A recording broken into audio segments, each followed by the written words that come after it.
তো আমার একটা কোশ্চেন, এটা আসলে আমার কোশ্চেন, এটা আই থিঙ্ক অনেক মানুষের কোশ্চেন, সেটা হচ্ছে ভাইয়া জাপানে কেন? অনেক স্টুডেন্ট অনেক এন্টারপ্রেনারই শুরুতে ভুল করে সেটা হলো সে যেটা বানাইতে পারে সেটাই ভাবে এন্টারপ্রেনারশিপ। কেউ যখন আমার কাছে প্ল্যান নিয়ে আসে, আমার একটা কথা বলি, সেটা হলো তোমার এই প্ল্যানটা এক লাইনে আনতে হবে। যে কোনো বিজনেসে কয়েকটা জিনিস মাথায় রেখে শুরু করা উচিত। ফার্স্ট অফ অল, সেকেন্ড হচ্ছে আমার কোম্পানিটা। আমরা কিন্তু তখন প্রায় বলি যে এখন বিজনেসটা হয়ে গেছে ক্যাপিটালিস্ট, যার আছে সেই করবে আর যার নাই সেই কিছুই করতে পারবে না। এর কারণে কিন্তু অনেকে অন্টারপ্রেনারশিপে যেতে যাচ্ছে না। এটা একটা খুবই চরম নিষ্ঠুর সত্য কথা। সেটা হলো তুমি একটা প্ল্যান আছে, তোমার খুবই ভালো প্ল্যান, যদি তোমার এর আগে কোনো একটা সাকসেস রেকর্ড না থাকে, তোমার প্ল্যান শুনবেই না, বা শুনলেও বিশ্বাস করতে চাইবে না। একটা সার্ভে, আমি এআই থেকেই রিসার্চটা দেখলাম, সেটা হলো প্রায় 62% বিজনেসের কোনো উত্তরাধিকার নেই। তুমি যদি কম্পিটিটিভ অ্যাডভান্টেজ ক্রিয়েট করতে চাও কোনো একটা জিনিসে, আজকে যে জিনিসটা চলতেছে ওইটা বানানোটা কম্পিটিটিভ অ্যাডভান্টেজ না। আমরা অনেক ক্ষেত্রেই একটা জিনিস ভুল করি, সেটা হলো ও যদি ইনকাম করে আমি মনে হয় কম ইনকাম করবো। এটা সবচেয়ে বড় ভুল ধারণা। ভাইয়া আপনার তো একটা সময় লম্বা টাইম আপনি ফিজিক্স পড়িয়েছেন, একসাথে আমরা ক্লাস নিয়েছি স্টুডেন্টদের জন্য। তারপর আপনি জাপান চলে গেলেন, পড়াশোনা পাশাপাশি জাপানেও আপনি নতুন অনেক কিছু করছেন। তো আমার একটা কোশ্চেন, এটা আসলে আমার কোশ্চেন, এটা আই থিঙ্ক অনেক মানুষের কোশ্চেন, সেটা হচ্ছে ভাইয়া জাপানে কেন? আচ্ছা, তো প্রথমত আমরা যখন একসাথে টেক শুরু করি, শুভ্র তুমি জানো যে সবাই আমরা টিচার ছিলাম এবং আস্তে আস্তে আগাচ্ছিলাম। আমাদের কিন্তু কমন একটা অবজেক্টিভ ছিল যে আসলে স্টুডেন্টসদের একটা বেটার কেরিয়ার দেওয়া, নট লাইক যে চান্স পাওয়ানো, বাট অলসো এর বিয়ন্ড। আমরা ডিফারেন্সিয়েট করতে চাইছিলাম আমাদেরকে, যে অন্য জায়গায় চান্স পাওয়ানো পর্যন্ত খবর নেওয়া হয়, আমরা চান্স পাওয়ানোর পরেও কিছু করতে চাই। হ্যাঁ, এর মধ্যে অনেকগুলো আমরা ভালো প্রজেক্ট গেছে, অনেকগুলো নট সো ভালো প্রজেক্ট গেছে, বাট জাপানেরটা আসলে আমার টার্গেট হয়েছে ওয়ার্ল্ড ক্রাইসিসটা খেয়াল করে, এবং জাপান যে ওই ক্রাইসিসটা আগে ফেস করতেছে এটা খেয়াল করে। তো ওয়ার্ল্ড ক্রাইসিসটা কি, তুমি যদি দেখো বেশিরভাগ ফার্স্ট ওয়ার্ল্ড কান্ট্রিতেই এজিং পপুলেশন অনেক ট্রেন্ডিং, মানে বয়স বেড়ে যাচ্ছে এবং পপুলেশন ডিক্লাইনও হচ্ছে, মানে বার্থ রেট অনেক লো। তো যে কারণে যেটা হয় যে নতুন, মানে ওদের যদি গ্রাফটা দেখো, সেটা হলো উপরের দিকের মানুষ অনেক বেশি, নিচের দিকের মানুষ কিন্তু কম, যেটা আমাদের দেশের সাপেক্ষে উল্টা। তো এইটা যখন আমি দেখলাম, স্পেশালি যখন জাপানে যাওয়া হয়, জাপানে দেখলাম যে এটা নিয়ে ওরা অনেক কনসার্ন, তখন আমার কাছে মনে হয় এটা তো আমাদের জন্য একটা অপরচুনিটি। স্পেশালি আমাদের দেশের অ্যাভারেজ এজ যেখানে 26, ওদের দেশের অ্যাভারেজ এজ 50-র মতন, 49 প্রায়। তো সেই জায়গায় আমার মনে হলো যে আচ্ছা, তাহলে এক কাজ করা যায় কি, যে ওই দেশে তার মানে রাজত্ব আছে, রাজা কয়েকদিন পরে থাকবে না, মানে এটা আমি ভিজুয়ালাইজ করছি এরকমভাবে। তো তার মানে কি, এখানে অনেকেই আসলে আরও ইমপ্রুভ করতে পারে ওদের রিসোর্স, ওদের টেকনিক্স বা ওদের কালচার, এই জিনিসগুলোকে কাজে লাগায়। সো আমার টার্গেট ছিল যে ওদের এই এজিং পপুলেশনটাকে সলভ করা, at the same time Bangladesh এবং জাপানের মধ্যে ব্রিজ হিসাবে কাজ করা, যেহেতু আমাদের একটা কানেকশন তৈরি হয়ে আছে অলরেডি আমাদের ইয়াং পপুলেশনের সাথে। এইটাকে কিভাবে ক্যাপিটালাইজ করা যায়, এটার জন্য আসলে জাপান চয়েস করা মূলত। ওকে ভাই, আপনি ওই যে ওয়ার্ল্ড ক্রাইসিস এজিং পপুলেশন নিয়ে বলছেন, এটা যদি একটু এলাবোরেট করে একটু বলতেন যে না, এটা আসলেই ভাবার বিষয় শুভ্র, মানে আমাদের যারা শুনতেছে তাদের ক্ষেত্রেও আসলে, কারণ এটা শুধু জাপানের ক্ষেত্রেই হচ্ছে যে তা না, জাপান, চায়না, অন্য সকল কান্ট্রি দেখো হয় আজকে বা কালকে এজিং পপুলেশনের সম্মুখীন হবে। বাংলাদেশ আলহামদুলিল্লাহ আমরা ওই জায়গাটা থেকে অনেকটা দূরে আছি, বাট এটা ফার্স্ট ওয়ার্ল্ড কান্ট্রি মাত্রই একটা কমন প্রবলেম। মেইনলি এটাতে আসলে কয়েকটা জিনিস আমি তোমাকে বলতেছিলাম অলরেডি, যে তাদের ক্যারিয়ারিস্টিক জীবনযাপনের কারণে অনেক ক্ষেত্রে বিয়ে করতে অনীহা, এবং বাচ্চা নিতে অনীহা, এবং দ্বিতীয়ত হচ্ছে LGBTQ বা এরকম কিছু ইস্যুজ আছে যেগুলা আলহামদুলিল্লাহ আমাদের ক্ষেত্রে এই জিনিসগুলো কম বা নাই। তো এই জায়গাতে আমার মনে হয়েছে যে ওই জায়গায় মানে নতুন পপুলেশন বা মানে বার্থ রেটটা অনেক কমে গেছে। তো বার্থ রেট কমে গেছে, আগের পপুলেশন আছে, সো স্বাভাবিক এজিং পপুলেশন তো হবেই।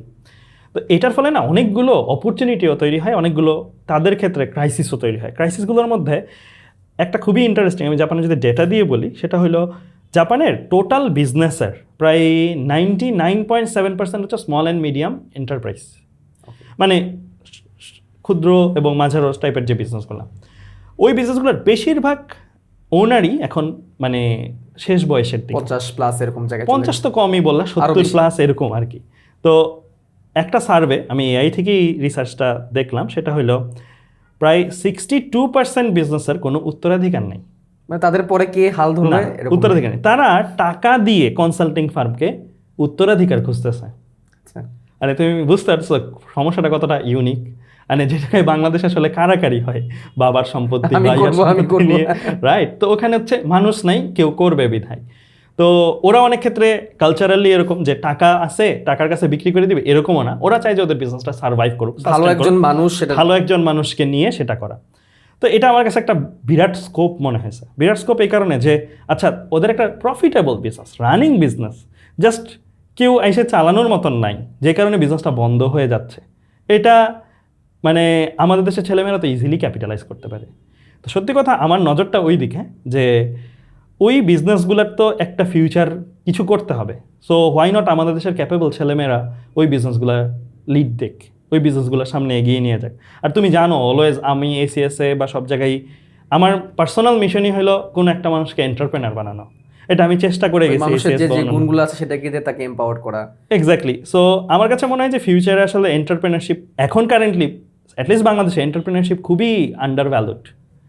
বাট এটা ফিউচার এআই বা সব কিছু মিলায় যেভাবে আগাচ্ছে এন্টারপ্রেনারশিপের ডিমান্ড বা ক্যাপাসিটি আরও অনেক বাড়তেছে। এবং এই এন্ডে আমাদের দেশের যারা ট্যালেন্টেড ছেলেমেয়ে আছে তাদের মাস্ট আসা উচিত। তো এইটা হলো মানে একটা ইম্প্যাক্টও বললাম, অপরচুনিটি বললাম। আরও একটা ইম্প্যাক্ট তোমাকে বলতেছিলাম, সেটা হলো ওদের জাপানে ভালো ভালো ইউনিভার্সিটি বন্ধ হয়ে যাওয়ার উপক্রম। এটা জাপান না, world wide first world country অনেকগুলো জায়গায় বন্ধ হয়ে যাওয়ার উপক্রম, কারণ স্টুডেন্ট পাচ্ছে না। স্কুল, অনেক স্কুল বন্ধ হয়ে যাচ্ছে, অনেক গ্রাম, অনেক এলাকা মানুষ বাড়িঘর আছে, মানুষ নাই, just because of birth rate কম থাকার বার্থ রেট কম থাকার মানে কারণে। আমরা যেটাকে একটা সময় প্রবলেম ভাবতাম যে জনসংখ্যা বিস্ফোরণ, হ্যাঁ, ঠিক আছে, বাট আসলে এই জনসংখ্যা বেশি থাকাটাই মানে কাম্য, এবং ওদের না থাকার কারণে ওরা প্রবলেম। এক্স্যাক্টলি। মানে আমি জাস্ট মুদ্রার এই পিঠ ওই পিঠ দুইটাই দেখলাম, যে উন্নত জীবনযাপন এবং এটার যে কিছু ড্রব্যাক, মানে ক্যারিয়ারিস্টিক জীবনযাপনের যে ড্রব্যাক, এই ড্রব্যাকটা আমি পুরা মানে হাতে কলমে দেখে আসছি। এবং আমার কাছে মনে হয়েছে এই জায়গায় আমাদের দেশের ছেলেমেয়েরা যদি চোখ কান খোলা রাখে, অনেকগুলা কান্ট্রির সামনে অনেক স্কোপ আনলক হচ্ছে। জাস্ট মানে ওই টুয়ার্ডস মাইন্ডসেট থাকতে হবে, ওকে ফাইন আমি মেবি এরকম একটা বিজনেস লিড করব বা রান করব, ওই অভিজ্ঞতাগুলো যেন দেশ থেকেই তারা অর্জন করতে পারে। তো ইউনিভার্সিটির একটা ভীষণ ক্রাইসিস সামনে হতে যাচ্ছে, অলরেডি হচ্ছে অনেকগুলো জায়গায়। ওদের ব্যাডলি স্টুডেন্ট দরকার ইউনিভার্সিটি বা ইনস্টিটিউশনগুলো চালাই নিয়ে যাওয়ার জন্য। সো ওরা ইভলভও করার চেষ্টা করতেছে। একটা কনসেপ্ট, এটা হচ্ছে আমার সাথে জাপানের একটা ইউনিভার্সিটি, আমি নাম বলতেছি না আপাতত, বসছে, নাম বলতেছি না কনফিডেন্সিয়াল কারণে। তো তারা তাদের অপারেশন অনলাইনে মাইগ্রেট করতেছে, মানে যেন তারা তাদের নিতে পারে দেশের বাইরের, মানে আরো অ্যাক্সেসেবল, আরো অ্যাফোর্ডেবল, দুইটাই যেন করতে পারে। হোম স্কুলিং তো এটা দেশের বাইরে অনেক আগে থেকে এই কনসেপ্ট। এবং তারা মানে কাইন্ড অফ হাইব্রিড, যে প্রথম 4 মাস 5 মাস প্রথম 2 বছর 2.5 বছর হচ্ছে অনলাইনে পড়বে অ্যাফোর্ডেবল ভাবে, এরপরের 1-2 বছর অন ক্যাম্পাসে পড়বে, পড়ার পরে সে ফুললি যেটা অ্যাক্রিডেটেড অলরেডি ওই সার্টিফিকেটটাই সে পাবে, যেটা জাপান গভর্নমেন্ট বা বিএসসি সার্টিফিকেট হিসেবেই গণ্য করা হবে। তাহলে বাংলাদেশ থেকে ফরেন স্টাডি এখনো পর্যন্ত কঠিন কেন? যে সবাই অ্যাক্সেস পাচ্ছে না, সবাই যেতে পারছে না, এখনো পর্যন্ত অনেক কঠিন, অনেক টাকা লাগে, এই একটা ব্যাপার এখনো কেন মানুষের মুখে শোনা যায়? সত্যি কথা, টাকার বিষয়ে যদি আমি বলি, একটা জিনিস কিন্তু আমাদের দেশে আমরা একটা ব্লেসিং বলতে পারি, যদিও আমরা শিক্ষা ব্যবস্থা নিয়ে অনেক কমপ্লেন করি, কিন্তু আমাদের দেশের এডুকেশন কিন্তু অনেক কম, অনেক খরচ কম। বাইরের দেশে যেটা শিক্ষার খরচ কিন্তু অনেক বেশি, স্পেশালি ফার্স্ট ওয়ার্ল্ড কান্ট্রি আমি যতগুলো দেখছি। যে হ্যাঁ স্কলারশিপ পেলে সেটা ভিন্ন কথা, স্কলারশিপটা কিন্তু একটা রিওয়ার্ড, একটা গিফট, বাট যদি ওই কোর্সের অ্যাকচুয়াল প্রাইস দেখা যায়, ওই ডিগ্রির অ্যাকচুয়াল প্রাইস দেখা যায়, এটা কিন্তু অনেক হাই। সো এই জায়গাটা থেকে আসলে আমাদের মাইন্ডসেটটাকে ভাবতে হবে, না খরচটা আসলে আমরা যেটা বাংলাদেশে পে করছি এটা আসলে খরচের স্ট্যান্ডার্ড না, খরচের স্ট্যান্ডার্ড আসলে এইটা, আমরা বাংলাদেশে একটা সুবিধা পাচ্ছি। সো হ্যাঁ ওরা নামবে, বাট ওরা নামার পরেও দেখা যাবে কি গ্যাপ, বাংলাদেশেরটা কমই থাকবে। বাট তারপরও আমার মনে হয় যে যেহেতু ওদেরও স্টুডেন্ট দরকার, এরকম একটা পজিশনে ওরা আছে, সো আমাদের তো ডেফিনেটলি আমরা বার্গেনিং পাওয়ারগুলো ইউজ করবোই, যে এটা আরও কীভাবে অ্যাফোর্ডেবল বানানো যায় আমাদের স্টুডেন্টসদের জন্য। কিন্তু এই স্টুডেন্টসদের এই সুযোগগুলো লুফে নিতে হবে এবং চোখ কান খোলা রাখতে হবে। বিশেষ করে আমরা আমাদের স্টুডেন্টসগুলোকে শুভ্র অ্যাডমিশনের জন্য গাইডলাইন দিই, বলি যে এই ইউনিভার্সিটি যাও, এটার কিন্তু বাইরের দেশের ইউনিভার্সিটিগুলোতে না এরকমভাবে গাইডলাইন হয়তো দেওয়ার মানুষ খুব কম, বা স্টুডেন্টসরাও এই অ্যাক্সেসটা জানবে না। নিজের একটু রিসার্চ বা ঘাটানোটা অনেক ইম্পর্টেন্ট। ভাই আপনি কয়েকবার বললেন চোখ কান খোলা রাখা, হ্যাঁ কি কি বিষয় একটু মানে খেয়াল রাখা দরকার? প্রথমত আমি বলবো সামনে কি আসতে পারতেছে সেটাকে জানতে হবে। মানে আমাদের যে টিচার, আমি MBA করতেছি যেখানে, একজন প্রফেসর আছেন, উনি বেশ রিনাউন্ড ওইখানে, এবং ওনার কথা হচ্ছে যে তুমি যদি কম্পিটিটিভ অ্যাডভান্টেজ ক্রিয়েট করতে চাও কোনো একটা জিনিসে, আজকে যে জিনিসটা চলতেছে ওইটা বানানোটা কম্পিটিটিভ অ্যাডভান্টেজ না, মানে ওইটা বানায় তুমি নিজেকে পার্থক্য তৈরি করতে অলরেডি হবে। রেডি জিনিস। ইয়াস, তোমার ভবিষ্যতে কি আসতেছে ওইটার উপরে তোমার কম্পিটিটিভ অ্যাডভান্টেজ বিল্ড করতে হবে। সো অনেক ক্ষেত্রেই আমাদের দেশের ছেলেমেয়েরা আজকে কোনটা কিভাবে চলতেছে ওইটার ভিত্তিতে আমরা ডিসিশন নেই, কিন্তু এটা টাফ একটু, তারপরও ভবিষ্যতে কি আসতে পারে ওইটাকে মাথায় রেখে যদি আমাদের দেশের ছেলেমেয়েরা সিদ্ধান্ত নিতে পারে, তাহলে এটা আসলে একটা বিরাট স্কোপ। সো এইটাই আমি বোঝাচ্ছি যে ভবিষ্যতে কি আসতে পারে এটাকে প্রেডিক্ট করতে পারা। হ্যাঁ, মাঝে মাঝে ভুল হইতে পারে, বাট স্টিল এই প্রেডিকশনটা করে ওই টুয়ার্ডস কিছু কাজ করা, ট্রায়াল এন্ড এরর মাঝখান দিয়ে Yes. যাওয়া, কারণ লাইফ তো আসলে এরকমই যে সবকিছু যে একদম কারেক্টলি ওয়ার্কআউট করতে হবে এমন তো না। বাট যদি আমি এটা চিন্তা করতে পারি যে আসলে ফিউচারে এখন আমি যেভাবে আছি, মানুষের এখন যে নিডগুলো আছে সবসময় তো সেই নিড সেম থাকবে না। না আমি আগে যে কাজগুলো করতাম এখন তো আসলে কাজগুলো একটু ডিফারেন্টলি করি, তো ওই কাজটাকে যদি আমি সার্ভ করতে পারি, এমন কিছু যদি করতে পারি, মানে ঘুরে ফিরে জিনিসটা অন্টারপ্রেনারশিপেই চলে আসতেছে। হ্যাঁ। এবং আমি জানি, আমি যেহেতু অপর ভাইয়ের সামনে বসে আছি, অপর ভাই অন্টারপ্রেনারশিপটাকেই বেশি প্রায়োরিটি দিবে। তো এই অন্টারপ্রেনারশিপ জিনিসটা শুনতে খুব ভালো লাগে, ওয়াও অন্টারপ্রেনারশিপ, হ্যাঁ, বাট এইটার পিছনে কিন্তু অনেক মানে অনেক কান্না থাকে, অনেক না পাওয়ার গল্প থাকে। এখন একটা ছেলে বইটা পড়ালেখা করছে, বইটা পড়ালেখা করে সে যদি তার ফ্যামিলিতে যায় বলে যে হ্যাঁ সব ঠিক আছে, আমি বইয়ের থেকে অনেক কিছু শিখছি, বাট আমি এখন খামার করতে চাই, আমি একটা স্মার্ট খামার করতে চাই, বা আমি এখন একটা অ্যাগ্রো বিজনেস করতে চাই যেটা হচ্ছে একদম পুরো অর্গানিক ভাবে হবে। এখন তার ফ্যামিলি থেকে তাকে কি বলবে, তোমাকে কি পড়াশোনা করাইছি আমি, মানে বুয়েট পড়াইছি এগুলো করার জন্য? এই জিনিসগুলো কিন্তু এখন পর্যন্ত শোনা যায়। তো আপনার কাছে এই কোশ্চেনটা করবো হ্যাঁ, যে এই অন্টারপ্রেনারশিপে যেই ডিফিকাল্টিসগুলো ফেস করে, এটা একদম সোশ্যাল ডিফিকাল্টিস থেকে শুরু করে ফিনান্সিয়াল পর্যন্ত, এই টাইমে একজন অন্টারপ্রেনার কিভাবে তার ধৈর্যটাকে ধরে রাখবে এবং তার আসলে ফার্স্ট স্টেপে করাটা কি, মানে একদম থ্রেশল পয়েন্ট যেটাকে বলবো, যে ওই পয়েন্ট পর্যন্ত তাকে দাঁত কামড়ায় কাজ করতে হবে, কি গুণগুলো থাকা দরকার একজন নতুন অন্টারপ্রেনার? খুবই গুরুত্বপূর্ণ প্রশ্ন আসলে, এটা নিয়ে আমিও ভাবি এবং আমিও চিন্তা করি আসলে আরও কি কি ইভলভ হওয়া যায় বা এটা স্পেশালি একদম শুরুতে যদি আমি বলি শুভ্র, ফার্স্ট জিনিসটা অনেক স্টুডেন্ট অনেক এন্টারপ্রেনারই শুরুতে ভুল করে যেটা, সেটা হলো সে যেটা বানাইতে পারে সেটাই ভাবে এন্টারপ্রেনারশিপ। আমি মনে করি এন্টারপ্রেনারশিপ ভিন্ন। এন্টারপ্রেনারশিপ মানে বানাইতে পারার চেয়েও বিক্রি করতে পারা। আগে তোমার জানতে হবে আমি একটা কাজ করব কিনা, একটা উদ্যোগ নিব কিনা, আমি ওই উদ্যোগটা বিক্রি করতে পারবো তো, এই প্রশ্নটা হচ্ছে ফার্স্ট কোশ্চেন হিসেবে করা উচিত। যদি আমি একটা জিনিস বিক্রি করতে পারি, ওইটা আমি বানাই বা আমি আরেকজনকে দিয়ে বানাইতে অর্ডার দিই, ম্যাটার করে না। তাহলে তো ওটা যে ডিমান্ডটার দিকেই আবার Yes, মানে ডিমান্ড আছে কিনা। যে কোনো বিজনেসে আসলে কয়েকটা জিনিস মাথায় রেখে শুরু করা উচিত। ফার্স্ট অফ অল কাস্টমার, ওদের পারসেপশন কি, দেন সেকেন্ড হচ্ছে কম্পিটিশন, ওরা কি অবস্থায় আছে, দেন হচ্ছে আমার কোম্পানিটা সাজানো। এটা আমাদেরকে বলে 3C ফ্রেমওয়ার্ক। 3C ফ্রেমওয়ার্ক হচ্ছে customer, competitor and then company. এইটা কিন্তু এই সিরিয়ালেই করতে হবে, এমন না আগে কোম্পানি করলাম পরে কাস্টমার দেখলাম পরে কম্পিটিটর দেখলাম। সো ধাপটা হলো কাস্টমারকে আমি দেখব, অ্যানালাইসিস করব, ওখান থেকে আমি নিব যে কী কী দরকার। সেকেন্ডলি কম্পিটিটর দেখব ওরা কী কী দিতে পারতেছে কাস্টমারের, ওরা কোন কোন জায়গায় গ্যাপ রাখতেছে কাস্টমারের। দেন আমি থার্ড, মানে আমার কোম্পানিটা কেমন হবে যেটা ওদের কম্পিটিটর থেকে আমাকে আলাদা করবে। আমি যদি ব্যাকে চলে যাই, মাঝখানে একটু ইন্টারাপ্ট করলাম, আমাদের এসিএস এর যে শুরুটা, এটা কিন্তু এই তিনটা জিনিসের মধ্যে কিন্তু একদম ভালো মিলে যাচ্ছে। কারণ প্রথম দিকে যখন এসিএস নামটা ছিল না, তখন কিন্তু আমরা আমাদের যে কাস্টমার ওয়ার্ডটা বললে আসলে খুব খারাপ শোনাবে স্টুডেন্ট, তারা তো আমাদের অডিয়েন্স মেন স্টুডেন্টের প্রবলেমগুলো আমরা সলভ করার চেষ্টা করতাম। তখন কিন্তু আমাদের মেন কথার মোটিভ থাকতো ভাই, মানে অপার ভাই এমন একজন মানুষ যে হচ্ছে স্টুডেন্টের যে প্রবলেম, সেই প্রবলেম নিয়ে কথা বলে। অ্যান্ড আমরা প্রত্যেকে কিন্তু ওই কাজটাই করতাম, যার কারণে আমাদের ওই স্টুডেন্টের যে একটা অডিয়েন্সের একটা চাহিদা তৈরি হলো। অ্যান্ড দেন আমাদের মাঝখানে একটা প্রতিষ্ঠান ছাড়া হয়েছে। এর পিছনে কারণ কি ছিল? কারণ হচ্ছে যে আমরা আরও ভালো কিছু করতে চাচ্ছিলাম, আমরা চাচ্ছিলাম যে আরও ভালো কিছু দিতে, কম্পিটিটর যারা আছে তাদের থেকে ভালো কিছু দিতে। অ্যান্ড দেন তারপর হচ্ছে আমরা আমাদের এসিএসকে ফর্ম করি। তো আমি মাঝখানে এই কথা বললাম যে আপনি যে 3CF যে কথাটা বললেন, যে এই তিনটা পার্ট পার করে এসে আসলে একটা কোম্পানি ফর্ম করা উচিত। অ্যান্ড এসিএসটা আসলে ওইভাবেই কিন্তু তৈরি হয়েছে, যদি আমি পিছনে যেয়ে তাকাই। ভাই আপনি যেটা বলছিলেন এক্স্যাক্টলি। সো এই জিনিসটা ইম্পর্ট্যান্ট যে আমি বিক্রি করতে পারবো কিনা, এটা ফার্স্ট মেথড। দেন সেকেন্ডলি হচ্ছে কমিউনিকেশন পার্টটা তো খুবই ইম্পর্ট্যান্ট। হ্যাঁ, তুমি যেটা বললা যে সোসাইটি অনেক ক্ষেত্রে বাধা বা এপ্রিসিয়েশন দেয় না, এটা খুবই স্বাভাবিক।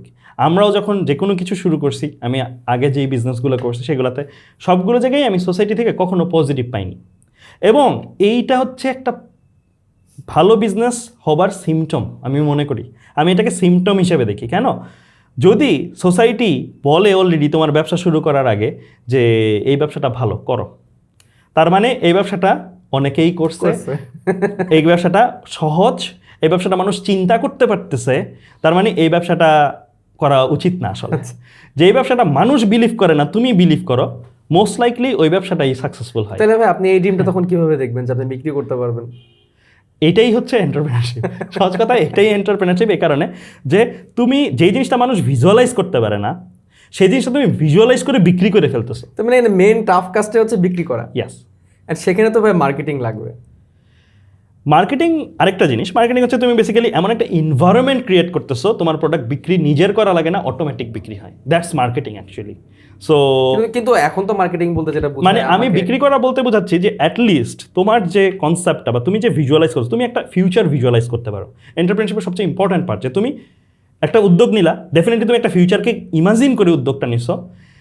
এই ফিউচারের মধ্যে তুমি দেখতে পাচ্ছ এই প্রোডাক্টটা বিক্রি হচ্ছে, আজকে বিক্রি হচ্ছে না, বাট ওই ফিউচারটা ভিজুয়ালাইজ করতে পারো। আমি বিক্রি করতে বলতে বোঝাচ্ছি না যে অলরেডি তুমি বিক্রি করে টাকা পেয়ে গেছো। বিক্রি করা মানে you have the confidence to sell, আমি এটা পারবো করতে, যে তোমার ওই কনফিডেন্সটা আছে, তুমি বিক্রি করতে পারবা তোমার ডাউন দ্য লাইনে। সো এই জিনিসটা আগে ফিক্স করে তারপরে প্রোডাক্ট বানানো উচিত, তারপরে প্রোডাক্ট বানায় রিস্কটা নেওয়া উচিত, এই জিনিসগুলো করা উচিত। তাহলে সে হচ্ছে কি একটা সময় পরে সাকসেসফুল হওয়ার সুযোগ বেশি। তারপরেও আমি একটা জিনিস বলবো, এন্টারপ্রেনারশিপে এমন না যে প্রথম আইডিয়াই সবসময় সাকসেসফুল হয়। এটা ধরেই নিতে হবে প্রথম 3-4টা আইডিয়া ফ্লপ হবে, বাট তারপরেও লেগে থাকতে হবে। আমি যদি বলি যে এন্টারপ্রেনারশিপে প্রথম 3-4টা আইডিয়া ফ্লপ হবার পরেও 5th আইডিয়া বা 7th আইডিয়া যদি সাকসেসফুল হয়, ওইটা পোষায় দিবে। আগের যত লস সব পোষায় দিবে। মানে ফিনান্সিয়ালি বলি, ইম্প্যাক্ট ওয়াইজ বলি, লার্নিং ওয়াইজ বলি। বরং ওই ফেজগুলো না থাকলে তুমি এন্টারপ্রেনার হবার পরে এমন অনেক সিচুয়েশনে পড়বা, মেবি লাক বাই চান্স তোমার ওই উদ্যোগটা সাকসেসফুল হয়ে গেল, বাট এমন অনেক সিচুয়েশন ফেস করবে আবার তুমি লসে পড়ে যাবে। বাট ওই প্রথম লসটা ম্যান্ডেটরি, কেউ উঠে আসার জন্য হলো ওইটা এক্স্যাক্টলি উঠে আসার জন্য ম্যান্ডেটরি। ওইটা না থাকলে দ্যাট মিনস তোমার লার্নিং গ্যাপ আছে, তোমার লার্নিংটা সামনে যেয়ে কোনো একটা পর্যায়ে তোমার করতেই হবে এটা। ইয়েস, বুঝতে পারছি ভাইয়া। আপনি এখন বর্তমানে কোন কোন এআই টুল ইউজ করতেছেন?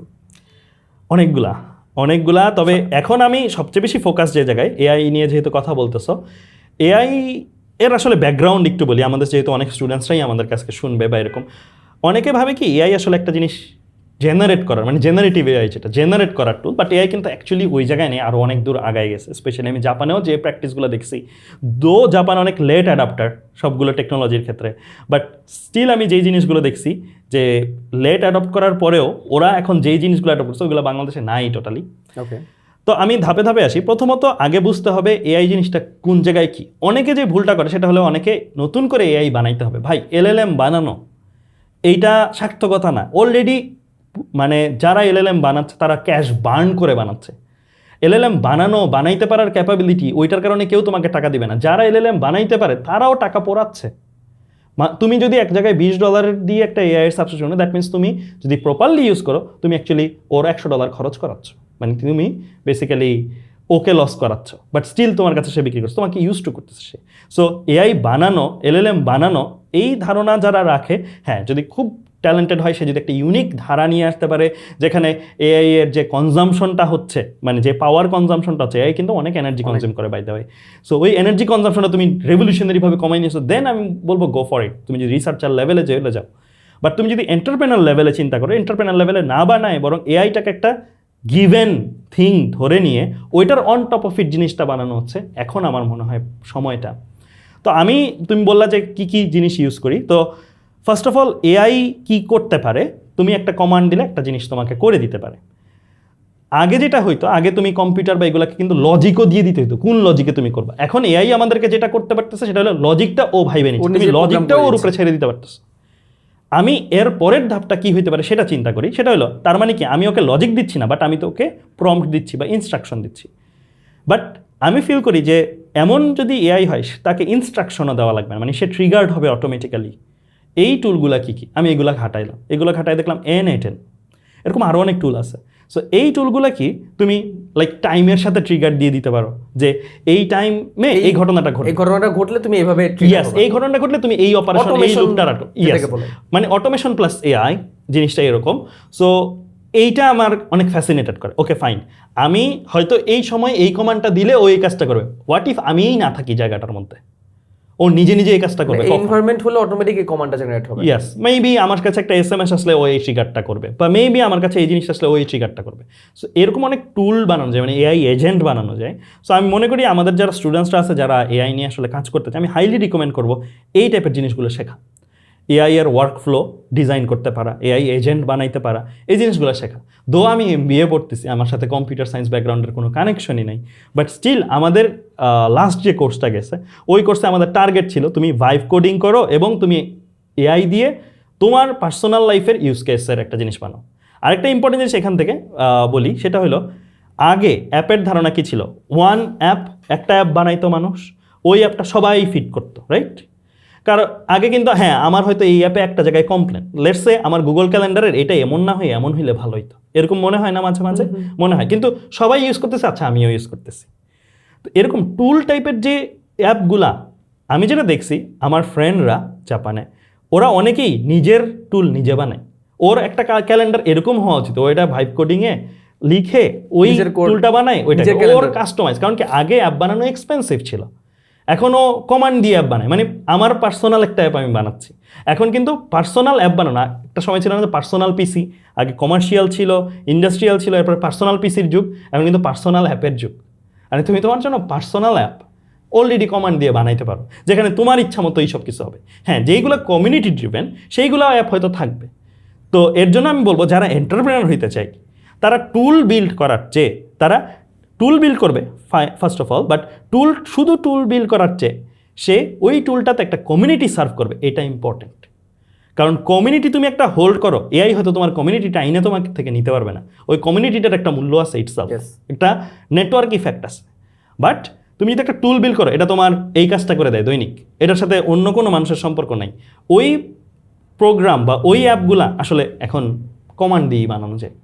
ইয়েস, হ্যাঁ আপনি যেটা বলেন এটা হচ্ছে কেউ যদি এআই এ ক্যারিয়ার করতে চায়, এআই নিয়ে ক্যারিয়ার করতে চায়, বাট লাইক আমাদের অডিয়েন্স এমন থাকতে পারে, মোস্ট অফ দ্য অডিয়েন্স তো স্টুডেন্ট, যে তাদের এখন এআই বানানোর সময় নাই, বাট তারা এআইটাকে স্মার্টলি ইউজ করতে চায়। তারা এআই বানাবে, তারা হচ্ছে একটা জিনিস বানানো আছে সেটাকে ইউজ করবে, তারা বানাবে না, ইউজ করবে। যেহেতু অডিয়েন্স পার্সপেক্টিভ থেকে বললাম, স্টুডেন্ট পার্সপেক্টিভ থেকে, তাহলে স্টুডেন্ট পার্সপেক্টিভ থেকে আসলে এআই এর সাথে কীভাবে নিজেকে অ্যাডজাস্ট করা উচিত, এআইটাকে কীভাবে ইউজ করা উচিত? তো একটা কথা তো বলেই ফেললাম অলরেডি, যে ফার্স্ট অফ অল ও টুল বানানো উচিত ওর জন্য। যদি ও পার্সোনাল কিছু বানায়, যে N8N একটা টুল আছে, সেখান থেকে সে এআই দিয়ে ওইটা করতে পারে, এটা একটু অ্যাডভান্সড আমি বলবো, অত অ্যাডভান্স না, এটা যে কেউ আমার মতো নন কোডারও করতে পারে, যেহেতু তার মানে যে কোনো স্টুডেন্টই আসলে করতে পারবে। আর এছাড়াও ধরো নর্মাল যে এআইগুলা, একটা সময় ছিল যে হ্যাঁ প্রম্পট শেখো, প্রম্পট দেওয়া শেখো। হ্যাঁ, টু বি অনেস্ট আমাদের ইউনিভার্সিটিতে কিন্তু এআই রেস্ট্রিক্টেড না, আমাদের ইউনিভার্সিটি কিন্তু আমাদেরকে এটা করে যে কত ভালো প্রম্পট দিয়ে তুমি জিনিসটা করতেছো ওইটার উপরে মার্কিং হয়। মানে নট লাইক যে তুমি ওই জিনিসটা থিঙ্ক করো, বাট তুমি ওই জিনিসটা থিঙ্ক করাইতে পারো এআইকে, দ্যাটস ইম্পর্ট্যান্ট। সো আমি মনে করি যে স্টুডেন্টসদের যদি পার্সোনাল কাজের জন্য কিছু হয়, তাহলে তো ভাইভ কোডিং বা N8N এগুলো দিয়ে বানাইতেই পারবে। আর এছাড়া যে টুলগুলো অলরেডি এক্সিস্টিং অ্যাভেলেবেল আছে সেগুলোর সাথেও পরিচিত হয়। এবং আমি মনে করি যে যেই এআইটাই ইউজ করতেছে ওইটার লিমিটেশন খুঁজতে থাকা, এটা অনেক ইম্পর্টেন্ট। এটা ব্যক্তি পর্যায়েও, এটা এমন না যে জাস্ট আমি বলতেছি শুধু ব্যবহার করা, বাট তুমি আজকে যেটা ব্যবহার করতেছো এটাই কিন্তু কালকে ইরিলেভেন্ট হয়ে যেতে পারে। এটা হয়তো একটা সলিউশন আসছেও, বাট তুমি জানো না যে এটা আমি আপার লিমিটটা বের করতে পারলে দেন ওটা সলিউশন বের করতে পারবো, ওর থেকে বা ওইটা সলিউশন তুমি সার্চ যদি দাও গুগলে, মানে সবচেয়ে যেটা বা এআইতেই সার্চ দাও, তুমি দেখবা অলরেডি একটা টুল বানানো আছে, কেউ না কেউ বানায় রাখছে, মানে ওই প্রবলেম অলরেডি, জাস্ট ওইটা ডাউনলোড, মানে ওইটা যে এক্সিস্ট করে ওইটা জানতে পারা ইম্পর্টেন্ট। তো অনেক ক্ষেত্রে আমি মনে করি যে এখন আমরা ট্রানজিশন ফেজে আছি, এখন আমরা লক হয়ে যাইনি যে এই এআইটা best for all, best fit for everything, right? এক একটা এআই এর এক একটা অ্যাডভান্টেজ আছে, এক একটা এলএলএম এর এক একটা অ্যাডভান্টেজ আছে। সো আমার কাছে মানে আমাদের স্টুডেন্টসদের হয়তো এই 2 মাসে এই এআই ইউজ করতেছি, কিন্তু চিন্তা করতে হবে এই আমার কী কী মিসিং, কিছু না কিছু মিসিং থাকবেই। ওই মিসিংটা সে অন্যান্য জায়গায় সার্চ দিয়ে খোঁজা যে আচ্ছা ওইটার সলিউশন প্রোভাইড করে এরকম কিছু আছে কিনা, অ্যান্ড ওইগুলোকেও সে ব্যবহার করা। আমার কাছে মানে এই আপডেটেড থাকাটা ইম্পর্টেন্ট। কারণ আমি জানি যে বাংলাদেশ এমন একটা দেশ, বাংলাদেশ না ওয়ার্ল্ড ওয়াইডই, যে কোনো একটা প্রযুক্তি আসলে ওইটা মাস পর্যায়ে অ্যাডপ্ট হইতে অনেক সময় লাগে, লাগে। ওই সময়ে এন্টারপ্রেনার তৈরি হয়। কারণ কি ওই সময় এন্টারপ্রেনার তৈরি হয় কেন? অলরেডি একটা টুল আছে, বাট ও জানে না এরকম একটা টুল আছে, ও এই টুলটা ইউজ করে মাঝখানে মিডিয়াম হয়ে একটা ইনকাম করতে পারে। বাট ও ওই টাইমে যদি কমিউনিটি বানায় ফেলতে পারে একটা, হ্যাঁ হয়তো কয়েকদিন পরে ও জানে যাবে এরকম একটা টুল ছিল অলরেডি, বাট ওই জানতে জানতে সে যদি একটা কমিউনিটি বানায় ফেলতে পারে, এটাই তার পরের যে কোনো বিজনেস রান করতে তাকে হেল্প করবে। ভাই এআই কি সামনে অনেকগুলো জব সেক্টরের জন্য হুমকি স্বরূপ হবে, থ্রেট হবে? কিছু না কিছু জবের জন্য তো হবেই। এটা শুধু এআই না, এটা ইন্টারনেট আসার পরে তো অনেকগুলো জব চলে গেছে। এটা যে কোনো প্রযুক্তি ইভলভ হওয়ার মাধ্যমে আসলে কিছু না কিছু জব অনুপযোগী হয়ে যায়, ইরিলেভেন্ট হয়ে যায়। সময় লাগলেও এটা হবে আস্তে আস্তে। তো আমি বলবো যে এই ক্ষেত্রে আসলে আমি কমেন্ট করার জন্য খুবই ছোট মানুষ, এর চেয়ে অনেক বোদ্ধারা আছেন যারা আরো অনেক আপনার বেটার কাছে বলতে কি পারবেন। মনে হচ্ছে বাট যে- আমার কাছে যদি মনে হয় সেটা হলো যে যেই জিনিসগুলো ডিজিটাল ওয়ার্ল্ডের সব কিছু, ফিজিক্যাল ওয়ার্ল্ডের কোনো কানেকশনই নাই, ওই জিনিসগুলোর মানে যে জিনিসগুলো হচ্ছে হয়তো চিন্তা নির্ভর বা ক্যালকুলেশন নির্ভর, সেইগুলো হয়তো এআই। যেমন আমি তোমার সাথে একটু আগে বলতেছিলাম, তুমি আমাকে বলতেছিলা যে টিচিংটাতে এআই এর কি ভূমিকা থাকতে পারে। তো টিচিংয়ের ক্ষেত্রেই যদি এক্সাম্পল দিয়ে বলি, সেটা হলো হ্যাঁ টিচারকে হয়তো রিপ্লেস করবে না, কিন্তু ভাবা এটা মাথায় রাখতে হবে যে আমরা যদি টিচার হিসেবে চিন্তা করি, আমার টিচার হিসেবে ইউটিলিটি হলো আমি বইয়ের পড়া সামারাইজ করে পড়াই দিতে পারি। ওটা তো চ্যাটজিপিটি করতে পারে। চ্যাটজিপিটি আরো বেটার সামারাইজ করতে পারে। তুমি একটা কথা 7 ওয়ার্ডে বললে, চ্যাটজিপিটি ওটা 3 ওয়ার্ডে কেমনে ওই ভাবটা প্রকাশ করা যায় ও জানে বেটার। সো তুমি সামারাইজার হইলে সমস্যা আছে, কিন্তু তুমি যদি সামারাইজার না হয়, তুমি যদি চিন্তা করো যে না ও কোনটা পারে না এআই, সেইটা হচ্ছে আচ্ছা স্টুডেন্টসরা যে পড়তেছে, পড়ার মধ্যে ওদের মনোযোগ ড্রপ করে, ওই মনোযোগটা আবার কিভাবে রিগেইন করায় দেওয়া যায়, কোন গল্পটা বললে ওই মনোযোগটা চলে আসবে, আবার কোন জিনিসটা ওকে দিলে ওর ড্রিমটা আবার দেখা শুরু করবে, ওর শরীরে রক্ত গরম হয়ে যাবে কোনটা বললে, এই জিনিসগুলা পড়ানোর মাঝখানে অ্যাড করা, দ্যাটস ইম্পর্টেন্ট। ওইটাই এআই হয়তো পারবে হয়তো সামনে, বাট এখন হয়তো পারতেছে না। ওটা হলে তো তখন দেখা যাবে যে তার একটা ফিজিক্যাল একটা মডেলে যেতে হবে। ফিজিক্যাল মডেলে গেলে তখন তো সেটাকে আর মনে হয় এআই বলবো না, তখন এটাকে রোবট বা এরকম কিছু একটা হয়তো বা তখন এটাকে বলতে হবে আর কি। বাট এটা ট্রু যে আমাদের না ফিজিক্যাল মডেলও না, লাইক ধরো তোমার একটা, আমাদের ইউনিভার্সিটিতে এখন আমরা লাস্ট যেটা করে আসছি সেটা হলো আমরা প্রত্যেকের একটা এআই ক্লোন বানাইছি। খুবই সিম্পল, নোটবুক একটা এলএলএম আছে, এটা সবাই হয়তো ইউজ করে অনেকে। ওখানে তুমি কন্ট্যাক্ট অ্যাড করতে পারবা, লাইক তুমি তোমার যত ভিডিওজ আছে, ফিলোসফিক্যাল কথা বলছো, যত ফেসবুক প্রোফাইল আছে, সবগুলোর লিঙ্ক তুমি এনে নোটবুক এলএলএমে দিলা, দিয়ে তুমি মানে বেসিক্যালি ওই যে পার্টটা তৈরি হইলো ওইটা বেসিক্যালি শুভ্র, ওইটাকে তুমি বলবা যে আমি শুভ্র, আমি এখন এরকম একটা পজিশনে আছি, আমি এখন কি সিদ্ধান্ত নিব। মোস্ট লাইকলি তুমি কাছাকাছি দিতে পারবে। যেইভাবে যেই টোনে সিদ্ধান্ত নিতে, ওই টোনেই তোমাকে একটা রিপ্লাই দিবে মোস্ট লাইকলি। এবং সে হচ্ছে আমার ওই সোশ্যাল ফুটপ্রিন্ট বা যা যা আছে, হ্যাঁ, মানে ওগুলোকে জাস্ট follow ওইটার করে। সাথে একটা চেহারা লাগাই দিলে কিন্তু শুভ্র হয়ে গেল আরেকটা, রাইট? হ্যাঁ একটু গ্যাপ তো থাকবেই, কিন্তু তোমার ওই ইনোভেট করতে থাকতে পারতে হবে। ইন্টেলেকচুয়াল একটা গ্যাপ থেকে যাবে, বাট আসলে ইন্টেলেকচুয়াল দিক থেকে চিন্তা করলে, আচ্ছা ভাই আপনাকে এটা তাহলে জিজ্ঞেস করি, ইন্টেলেকচুয়ালের কথা যেহেতু আসলো, চ্যাট জিপিটি বা জেমিনাই, যেটা আমরা রেগুলার বেশি ইউজ করি, চ্যাট জিপিটি, জেমিনাই অথবা কোপাইলট, হ্যাঁ, তো এই চ্যাট জিপিটি আর জেমিনাই এদের ইন্টেলেকচুয়াল দিক থেকে আপনার কাছে কি মনে হয় এই টুলগুলো, এরা কতটুকু ইন্টেলেকচুয়াল বা কতটুকু এরা মানুষের মতো উত্তর দিতে পারে? এটা আসলে আমি বলার জন্য যথেষ্ট ছোট, মানে এই উত্তরটা দেওয়ার আপনার জন্য, ইউজের ক্ষেত্রে। কারণ এটা আমি আজকে যা বলবো কালকেই ভুল প্রমাণিত হয়ে যাবে, কারণ ওগুলা ইভলভ হচ্ছে এত Evolve হচ্ছে, ফাস্ট, হ্যাঁ। হয়তো ইভলভ হয়েও গেছে, ওইটা আমাদের কাছে আসে নাই ওই ভার্সনটা বা ওইটা। তো আমি এই বিষয়ে মন্তব্য করব না, বাট আমি বলবো যে এখন পর্যন্ত আমার যেটা মনে হয়েছে এআই ইনিশিয়েট করতে পারে না কোনো জিনিস। সো আমাদের ওই ইনিশিয়েটের মানে আগে বললামই যে আগে লজিক সেট করে দিতে হইতো, ইনিশিয়েটও করতে হইতো, এখন লজিকটা ওর উপরে ছেড়ে দেওয়া যায় এআই এর উপরে, বাট ইনিশিয়েটটা করতে হয়। So people who are initiating regularly, ওরা একটা অ্যাডভান্টেজে থাকবে। ওকে, তারপরে মানে আমার ইনিশিয়েট করতে থাকতে হবে কোনো একটা জিনিস, হয়তো কোনো একটা উদ্যোগ, কোনো একটা কিছু, যেটা অ্যাকচুয়ালি এন্টারপ্রেনারশিপ, মানে এন্টারপ্রেনারশিপ ওরা অ্যাকচুয়ালি ইনিশিয়েটিভ নেয়, রাইট? সো ওই ইনিশিয়েটিভ নেওয়ার মাইন্ডসেটটা লাগবে। আর ডে টু ডে টাস্ক যেটা হচ্ছে রেগুলার টাস্ক, আগে হয়তো এমন ছিল যে আমি একটা চাকরিতে ঢুকলাম, এই চাকরি যা শিখছি 10 বছর আমি তাই প্র্যাকটিস করতেছি, নিজেকে কোনো পরিবর্তন করিনি, এইগুলা হচ্ছে ম্যাসিভ থ্রেটে আছে। এখন খুব খারাপ অবস্থায় আছে। প্রতিনিয়ত ইনোভেশন করতে পারতে হবে আর কি। মানে আচ্ছা ভাইয়া, যে জবে আছে তার জবটা লাইক সে হচ্ছে একটা মিডিয়া একটা কোম্পানিতে আছে, সে মিডিয়া রিলেটেড কাজগুলো করে, তার তো এআই অ্যাপ বা এআই টুল বানানোর দরকার নাই, বা তার নতুন করে অ্যাপ বানানোর দরকার নাই, বাট তার এআই ইউজটা জানার দরকার আছে। এখন এই যে এআই ইউজটা সে রেগুলার যে অ্যাক্টিভিটিসগুলো তার লাইফে করে, সেই ডে টু ডে লাইফের মধ্যে কি সেই এআই টুলগুলো রেগুলার ইউজ করবে এরকম কিছু? নাকি এর মধ্যে থেকে সে আলাদা কিছু একটা বের করবে? মানে আমার কোশ্চেন হচ্ছে সে এটাকে কিভাবে ইউজ করবে। ধরেন সে টেক তেমন একটা ভালো বোঝে না, সে কোনো সফটওয়্যার ইঞ্জিনিয়ার এরকম কোনো ব্যাকগ্রাউন্ডেরও না, সে এত কোড টোড লিখতে পারে না, বাট সে এআইটাকে ইউজ করতে চায়, নিজেকে একটু ডেভেলপ করতে চায়। নিজেকে ডেভেলপ করার জন্য এআইটাকে সে মানে টুলটাকে সে কিভাবে ইউজ করবে? এটা আসলে আমার কাছে টু সিম্পল টু অ্যান্সার মনে হচ্ছে। জিনিসটা হচ্ছে যে প্রথমত ব্যবহার করতে থাকা, কারণ আমি লার্নিং বাই ডুইং এর অনেক বড় ফলোয়ার। মানে জাস্ট মানে শিখে শুরু করা, এর চেয়ে শুরু করতে করতে শেখা, এটা ইম্পর্ট্যান্ট। সো প্রথমত ইউটিউবের কয়েকটা ভিডিও দেখো, কোন এআইটা তোমার সাথে বেটার ফিট করে, বা লাগলে সবগুলোই নামাও, কয়েকদিন ইউজ করে দেখো, কারণ এগুলো মেজরিটি ফ্রিতেই তুমি অনেকটা অংশ ইউজ করে ফেলতে পারো, টু বি অনেস্ট, পেইডও কেনা লাগে না। দেন তোমার যদি মনে হয় কখনো পেইড কিনবা, কিনেও দেখতে পারো, কিনে তুমি তারপরে ইউজ করতে পারো। তো আমি মনে করি ইউজ করতে থাকা, বাট আমার একটাই পরামর্শ থাকবে, রিজিড না হয়ে যাওয়া আর কি। মানে হ্যাঁ, যেটা বললাম জবের ক্ষেত্রে আমরা রিজিড হয়ে গেলে সমস্যা, তেমনি একটা এআই টুলের উপরেও রিজিড হয়ে গেলে সমস্যা, কারণ ওই এআইয়েরই হয়তো পরের ভার্সনে ওই জিনিসগুলো অনেকটা ড্রাস্টিক্যালি চেঞ্জ হয়ে যাবে, আগেগুলো দেখা যাবে যে ইনফ্লুয়েন্ট হয়ে গেছে। সো এইটাই চোখ কান খোলা রাখা আসলে। মানে হয়তো আমি 2 মাস এটাতে ইউজ টু, আমার ওইটাই সারা জীবনের ওয়ার্কফ্লো হবে না, হয়তো আর 2 মাস পরে আমি চেঞ্জ করব। ওই চেঞ্জ করার মাইন্ডসেটটা এটা লাগবে আর কি। রাইট, কারণ এই জিনিসটা আমার ক্ষেত্রেও হয়েছে মাঝে মাঝে, যে আমি লাইক আমার কোর্সে একটা ক্লাস নিচ্ছি, ক্লাস নেওয়ার সময় থাকে না অনেক সময় অনেক নোট সুন্দর করে গুছানোর জন্য আমরা ইয়েতে দিয়ে দিই, চ্যাট জিপিটিকে দিয়ে দিই। চ্যাট জিপিটিকে দিয়ে বলে এটাকে একটু সুন্দর করে গুছিয়ে দাও। তো চ্যাট জিপিটি কি করে, সুন্দর সুন্দর ইমোজি অ্যাড করে দেয়, অনেক কিছু অ্যাড করে দেয়। তো একদিন ক্লাসে হয়েছে কি, আমি পড়াচ্ছি, একটা জিনিসের সামারি সুন্দর করে করা, ওটা চ্যাট জিপিটি দিয়ে করা। তোমার স্টুডেন্ট দেখে বলতেছে, ভাইয়া দেখে তো মনে হচ্ছে ইমোজিগুলা এটা চ্যাট জিপিটি দিয়ে করা। মানে ও কিন্তু ধরে বলছে এটা চ্যাট জিপিটি দিয়ে করা।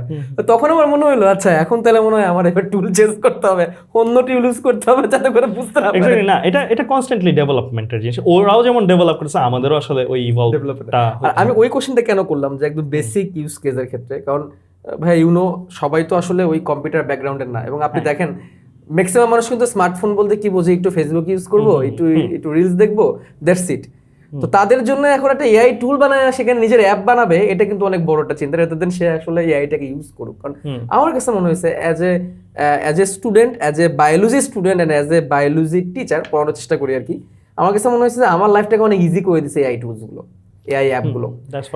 অ্যান্ড আমাকে কিছুদিন আগে একজন জিজ্ঞেস করছিল, আমার প্রতিষ্ঠানের একজন জিজ্ঞেস করছিল আমার সাথে আমার টিম মেম্বার, যে ভাইয়া আপনার যে আপনি যে এত সাবস্ক্রিপশন ইউজ করেন, বা আপনি যে রেগুলার এত কিছু করেন, বা অনেক বই টই কিনেন, আপনার সারা মাসের বেস্ট ইনভেস্টমেন্ট কোনটা? আমি তখন উত্তর দিছিলাম জেমিনাই আর হচ্ছে চ্যাট জিপিটি সাবস্ক্রিপশন। এটা আমার সারা মাসের বেস্ট ইনভেস্টমেন্ট। কেন? আমি এত বই কিনে যা জানতে পারি তার থেকে অনেক কম খরচে আমি এই দুটো অ্যাপ থেকে তার থেকে বেশি জানতে পারি। তারা আমাকে যেভাবে আমার সময়টাকে বাঁচায় দেয়, অ্যান্ড অনেক কিছু ঘাটা লাগতো, সেই ঘাটার কাজটাকে কিন্তু আমার সহজ করে দেয়। কিন্তু এখানে আবার একটা ব্যাপার থাকে যে টোটালি যদি আমি এখনো এআই ডিপেন্ডেন্ট আনসারকে বিলিভ করি, তাহলে একটু রিস্ক ফ্যাক্টর আছে, কারণ এখনো সে এত ডেভেলপ হয় না। এবং আপনি এই কথাটা মাত্র বললেন যে কালকে এটা আবার সলভ হয়ে যাবে। হ্যাঁ, কারণ আমি তো অবাক হয়ে যাই যে এই চ্যাট জিপিটি সাবস্ক্রিপশন আমি গত বছরের, যদি আমি তো অনেকদিন ধরে সাবস্ক্রিপশনটা ইউজ করি, গত বছরের আর্লি দিকে যখন ফ্রি ইউজ করতাম সেই সময়কার আনসার আর এখনকার আনসার দেখলে আমি অবাক হয়ে যাই, কতটা অ্যাডভান্স হয়ে গেছে। তার মানে টেকনোলজি কতটা ফাস্ট আগাচ্ছে, আর আমরা এখনো সেটা ইউজই করতেছি না। এখনো আমার ফোনে ওই অ্যাপটাই নাই, তার মানে আমি পিছিয়ে যাচ্ছি। আমার মনে হয় আমার থেকে ভালো মনে হয় আপনি এটা ভালো ভিজুয়ালাইজ করতে পারবেন যে আসলে টেকনোলজি কত দ্রুত, এই এআই এর জায়গায় টেকনোলজিগুলো কত দ্রুত আগাচ্ছে। তো আমার মনে হয় যে একজন নর্মাল যে ইউজার, যে আসলে বোঝেই না অ্যাপ ট্যাপ কি, তারপর আমার মনে হয় তার ফোনে এই অ্যাপগুলো থাকা উচিত, রেদার দেন গুগলে যেটা সার্চ করতো সে গুগলে সার্চ না করে লাগলে এখন চ্যাট জিপিটিতেই সার্চ করে একটা আনসার সে সামারি পেয়ে যাবে। ইনফ্যাক্ট এখন গুগলে সার্চ করলে আসলে এআই এর আনসারটাই প্রথমে আসে, জেমিনাই এর আনসারটাই কিন্তু প্রথমে থাকে, এবং আনসারগুলো কিন্তু অনেক সুন্দর। কিন্তু আগে তো দেখা যেত একটা লিঙ্ক, আমি গুগলে সার্চ করলাম যে ক্ল্যামাইডোমোনাস শৈবালটা কেমন, মানে সেই ক্ল্যামাইডোমোনাস শৈবালটা কেমনের জন্য অনেকগুলো লিঙ্ক আসতো, আগে লিঙ্কে ঢুকে দেখতে হতো। এখন ওই লিঙ্কের মধ্যে কিন্তু অনেক ফ্রড লিঙ্কও থাকতো না, অনেক কিছু থাকতো, যে এখানে অ্যাফিলিয়েট মার্কেটিং থাকতো। আমি জাস্ট ক্ল্যামিডোমোনাস দিয়ে উদাহরণ দিলাম, অ্যাফিলিয়েট মার্কেটিং থাকতো, অনেক রেজাল্ট এগুলো চলে আসতো যেগুলো আসলে আমি দেখতে চাই না। এখন কিন্তু সেটা আবার ফিল্টার হয়ে গেছে। এখন যে গুগলে জেমিনাইয়ের একটা রিপ্লাই কিন্তু চলে আসতেছে। এটাও তো একটা পলিসি যে তুমি জেমিনাই কিনো, তুমি জেমিনাই কিনলে ভালো হবে। তো কেনা থেকে ভাই একটু বিজনেসে চলে আসি, সেটা হচ্ছে যে আপনি যেটা বললেন যে আমাকে বিক্রি করাইতে হবে তার কাছে। তো বিক্রি করানোর জন্য ডিমান্ড এন্ড সাপ্লাই তো একটা বড় জিনিস। ডিমান্ড অ্যান্ড সাপ্লাই নিয়ে আপনি একটু আগে কথা বলতেছিলেন ভাই, এটা একটু যদি বলেন যে ডিমান্ড অ্যান্ড সাপ্লাই চেইন কিভাবে মেনটেন করবো যে কোনো বিজনেসের ক্ষেত্রে। আচ্ছা, তো এটার একটা শব্দে বা একটা বাক্যে অ্যান্সার দেওয়া ডিফিকাল্ট। তারপর আমি যদি আমার কিছু মানে আমি সারপ্রাইজ elaborate করেই বলেন। আমি সারপ্রাইজ হয়েছি যেই জিনিসগুলো দেখে, আসলে মানে নাম নিয়েই বলতেছি, লুই ভিউটন। তো আমাদের যিনি ক্লাস নেন অ্যাকাউন্টিং, তো উনি হচ্ছে লুই ভিউটনের জাপানের সিএফও ছিলেন। তো মানে খুবই ইন্টারেস্টিং সেটা হলো লুই ভিউটনের জিনিসপত্র তো অনেক দাম, লাক্সারি ব্র্যান্ড। তো ওরা, আমি যেটা শুনলাম মানে উনি যেটা বললেন সেটা হলো যখন কোনো প্রোডাক্ট সেল না হয়, ওরা যখন ওই প্রোডাক্টটা নর্মালি কী হয় অ্যাপারেল ইন্ডাস্ট্রিতে বা এই ইন্ডাস্ট্রিতে ফ্ল্যাশ সেল দেয়, ইয়ার এন্ড সেল দেয়, তারপর বিক্রি করে ফেলে। বাট ওরা দেয় না, ওরা কি করে এগুলো পোড়ায় ফেলে, ডাইরেক্ট পড়ে ফেলে। ডাইরেক্ট পোড়ায় ফেলে। এত দামি দামি জিনিস যেটা হয়তো সেল দিলে, আপনি কয়েকটা উদাহরণ দেন মানে আমার অডিয়েন্সের বুঝতে একটু সুবিধা হবে যে কিরকম দামি দামি জিনিস পুরাই ফেলতেছে। লুই ভিউটনের ধরো একটা লাগেজ হচ্ছে 4 লাখ টাকা, 4.5 লাখ টাকা এরকম রেঞ্জের হয়, একটা ব্যাগ 1.5-2 লাখ এরকম রেঞ্জের হয়, মানে লাক্সারি ব্র্যান্ড হিসেবে ওয়ার্ল্ড ওয়াইড হ্যাঁ। পরিচিত আর কি। মানে সবকিছুই স্টুডেন্টসরাও সার্চ দিলে ইন্টারনেটে পেয়ে যাবে দামগুলো। আমি ওই জন্য আর কি একটু ভাঙায় বললাম আর কি, যে সার্চ পর্যন্ত যাও না, লক্ষ্য করে দেখো আসলে জিনিসগুলো কি। তো ওই জিনিসগুলা হচ্ছে যদি পোড়ায় ফেলে তাহলে তুমি চিন্তা করো যে কেন, মানে ওরা তো চাই ইস কত বোকা, ওরা যদি এটা একটু এই জায়গায় বিক্রি করতো তাহলেই হয়ে যেত। আসলে না, ওরা ওইটা যদি বিক্রি করতো, মানে স্যার যেটা বললেন, ওরা যদি ওইটা বিক্রি করতো তাহলে ওরা 1 বছরই ব্যবসা করতো, পরের বছর থেকে ওদের ব্যবসা পড়ে যেত। রিজনটা হচ্ছে ওরা কম দামে দেওয়া শুরু করছে, কম দামে দেওয়া শুরু করলে পরের বছর আর ওই দামে কেউ কিনতে চাইতো না, ওটা দাম পড়া পর্যন্ত ওয়েট করতো। তো ওদের লাক্সারি সেগমেন্টটা বা ওইটা বজায় রাখার জন্য ওরা প্রোডাক্টগুলোকে নষ্ট করে। এইটা আরও বেশি ক্রুয়েল কোথায়, সেটা হলো মুরগির ইন্ডাস্ট্রিতে, ডিমের ইন্ডাস্ট্রি, তারপরে ক্র্যানবেরি মানে এই ফ্রুটসের ইন্ডাস্ট্রি। ইউএসএতে একটা national cranberry corporation, NCC probably নাম। তো ওরা যেটা করে সেটা হলো ধরো ক্র্যানবেরি হচ্ছে স্ট্রবেরির মতন একটা ফ্রুট। তো ক্র্যানবেরি যারা ফার্মার্স আছে তাদের মিলাই ওই এনসিসিটা, যতগুলো ক্র্যানবেরি তৈরি হয় ওই ক্র্যানবেরিটা ধরো এনসিসিতে আসে, দেন এনসিসি একবারে বিক্রি করে। যদি কোনো বছর ফলন বেশি হয়, ওরা বেশি মাল বাজারে ছাড়ে না, বাকি মালগুলো কবর দিয়ে দেয়, এবং যতটুকু বাজারে ছাড়ার ততটুকুই ছাড়ে। মানে ওয়েস্ট করতেছে, তারা একটা ভালো জিনিস নষ্ট করতেছে যেন দামটা ধরে থাকে বাজার। যদি তারা বেশি দিয়ে দেয়, যে বেশি প্রোডাকশন হয়েছে, বেশি ফলন হয়েছে, বেশি এবার বাজারে গেছে, তাহলে দাম পড়ে যাবে, এটা তার ওভারঅল সামনের বছরগুলোর মার্কেট ইম্প্যাক্ট করবে। আচ্ছা, দামটা কেন পড়বে? মানে বেশি প্রোডাক্ট, দামটা হচ্ছে স্বাভাবিক, সাপ্লাই যখন বেশি হয়ে যায় অনেকজন সেলার হয়ে যেতে পারে, এবং স্বাভাবিকভাবে তখন যারা কিনতেছে, কেউ না কেউ তো কিনতেছে ওই প্রোডাক্টগুলো কেনার সময় এবার তো তোমার সাপ্লাই বেশি, এবার তুমি এত টাকা দাম রাখো, তো ওরা একটা দাম ধরে বসে থাকবে, এবং যারা বিক্রি করার আছে ঠিক আছে বিক্রি করে দিই। তারা product এটা এর দাম নর্মালি কমাবে আমাদের না। আমাদের দেশে কিন্তু কুরবানির ঈদের সময়ও হয়। কুরবানির ঈদে তুমি দেখো যে দাম আজকে কেমন, এটা কেমন, এটা বেশ কমপ্লিটলি ডিমান্ড সাপ্লাইয়ের উপর। যদি দেখো যে গরু অনেক কমে যায়, তাহলে গরুর দাম যা চায় তাই আমাদের নিতে হয়। আবার গরু যদি অনেক বেশি থাকে, মামা গরু ছেড়ে দাও, তোমার তো বিক্রি করতে পারবে বিক্রি করতে পারবে না, তো অনেক। এটা বলে আমরাও কম দামে নিয়ে নিই। সো ওয়ার্ল্ডের কিন্তু সব জিনিসের দামই এভাবে ফিক্সড হচ্ছে। আচ্ছা, তার মানে কি প্রাইস হাই রাখাটা অনেক বেশি ইম্পর্টেন্ট? হাই প্রাইস এটা ডিপেন্ড করে ইন্ডাস্ট্রির উপর। যদি লাক্সারি বিজনেস হয় তাহলে এটা ইম্পর্টেন্ট। যদি ধরো এটা কনজিউমার বিজনেস হয়, এবং কনজিউমার বিজনেস যদি এমন হয় যে এটা মানে অ্যাসোসিয়েটেড না থাকে যে যারা বিক্রি করতেছে, তাহলে এটা আসলে কম হওয়াটাই উচিত আমার মতে হয়। কারণ একটা জিনিস ধরো আমরা যেভাবে বিশ্বাস করি, প্রত্যেকটা ফ্রুটস এগুলো তো আল্লাহর নিয়ামত, এইগুলা বা এই খাবারগুলো এগুলো যদি নষ্ট করা হয়, ডিমের ক্ষেত্রে ডিম নষ্ট করে ফেলা হয়, এগুলো যদি নষ্ট করে ফেলা হয়, এটা আসলে কি? আমি এটা মনে মনে ভাবতেছিলাম যে এটা কেন করতেছে, মানে খাবার নষ্ট করে ফেলতেছে জাস্ট, মানে it is kind of over exploitation টাইপের হচ্ছে। এবং আমি যদি অ্যাজ এ বায়োলজি স্টুডেন্ট আমি যদি বলি, এই ওভার এক্সপ্লয়টেশন জিনিসটা কিন্তু বর্তমান সময়ের জন্য একটা থ্রেট। এবং বলা হয়ে থাকে যে যতটুকু আমার দরকার তার থেকে বেশি যদি আমি কোনো কিছু শিকার করি বা কোনো কিছু যদি প্রডিউস করি, এটা কিন্তু এভেনচুয়ালি কিন্তু নেচারকে কিন্তু হ্যাম্পার করে, অনেক হ্যাম্পার করে। তো এখানে তারা জাস্ট হচ্ছে ফেলে দিচ্ছে জাস্ট মার্কেটে তাদের নিজেদের একটা হাইপটা রাখার জন্য এবং লাক্সারি প্রোডাক্ট বলে। এবং ভাইয়া বর্তমান সময়ে কি মার্কেটে সাকসেসফুল প্রোডাক্টগুলো কি লাক্সারি প্রোডাক্ট বেশি নাকি বেসিক নিডের প্রোডাক্টগুলো বেশি? দুইটা completely two different market. Mass product যেগুলো, সেগুলোর তোমার ব্যবসার ধরন একরকম, আর লাক্সারি প্রোডাক্টের বিজনেস আবার আরেক রকম। একটু যদি ডিফাইন করতে কোনটা কিভাবে? যেমন মাস প্রোডাক্ট হচ্ছে যেগুলো নিত্য প্রয়োজনীয়, যেমন ব্যাগও লাক্সারি হইতে পারে, ব্যাগ আবার রেগুলার ইউজ কেসেরও হইতে পারে। তো রেগুলার ইউজ কেসের প্রোডাক্ট তুমি মার্জিন রাখবা অল্প, তুমি ভলিউমে বিজনেস করতেছো, তুমি যত বেশি বিক্রি করবা সেইভাবে তোমার লাভটা চিন্তা করতেছো। আর ওরা চিন্তা করে হচ্ছে যে না আমি একটা বিক্রি করব, একটা দিয়েই আমি দুটোর এটাই মধ্যে করবো। অনেক প্রফিট করা সম্ভব। দুইটার মধ্যেই প্রফিট করা সম্ভব। যেমন আমরা যদি বেসিক নিড বলি তাহলে 5টা মৌলিক চাহিদা, হ্যাঁ। খাদ্য, শিক্ষা, চিকিৎসা, বাসস্থান এবং বস্ত্র। হুম। এই 5টা জিনিস লাগবেই। এই 5টা জিনিস হলে মানুষ কখনো চিন্তা করতে পারবে না। মানে আবার এই 5টা জিনিসও কিন্তু তুমি লাক্সারি Luxury দিকে ভার্সন যাওয়া করতে যাবে। পারো, একটা রেগুলার ভার্সনও করতে আমি পারো। নরমাল একটা হাফ বিল্ডিং করেও থাকতে পারবো, আবার আমি একদম ডুপ্লেক্স করে আবার খাবারের ক্ষেত্রেও তুমি ধরো এমন অনেক রেস্টুরেন্ট আছে তুমি এক রাতে তুমি 10 লাখ 12 লাখ টাকার Bill করা খাবারের যাবে। বিল এরকমও আছে ওয়ার্ল্ড ওয়াইড, রাইট? আরো বেশি আছে।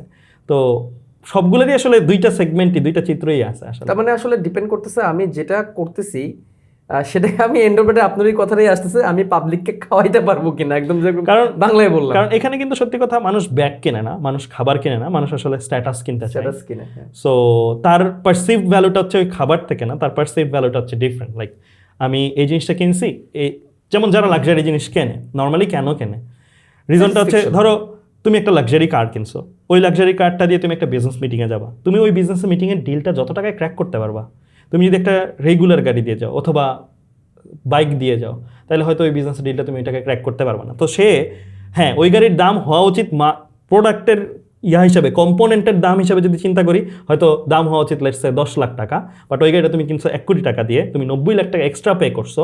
ওই 90 লাখ টাকা তুমি আবার ভ্যালুটা বাড়াচ্ছ কিভাবে? আমি যখন ওইটা নিয়ে যাব, আমি ওই বিজনেস ডিল 5 লাখ টাকার জায়গায় 10 লাখ টাকায় বা 10 লাখ টাকার জায়গায় 20 লাখ টাকা ক্র্যাক বেশি করছো। করতে পারবো। সো তোমার ভ্যালুটা তুমি আবার ওইভাবে বাইর করে নিয়ে আসো। তো যারা ওইভাবে বাইর করতে পারে আমার কাছে মানে তাদের জন্য লাক্সারি ব্র্যান্ড কেনা ওকে। যারা শুধু লাক্সারি ব্র্যান্ড কিনবো তাই লাক্সারি ব্র্যান্ড কিনছে, তাদের জন্য লাক্সারি ব্র্যান্ড কেনা okay। রেগুলার তাদের জন্য রেগুলার ব্র্যান্ড কেনাই ওকে, কারণ তোমার ওইটা ভ্যালু অ্যাড করতেছে না। যদি তুমি লাক্সারি ব্র্যান্ড কিনে তুমি অন্য জায়গার ভ্যালু বাড়াইতে পারো তোমার, okay fine, you can go for it. Like এই জন্যই অনেকের কাছে, যেমন আমার কাছে গাড়ি মানে কি, আমার কাছে গাড়ি মানে হচ্ছে যে আমি রেগুলার ট্রান্সপোর্টেশন হলেই আমার চলবে, হ্যাঁ।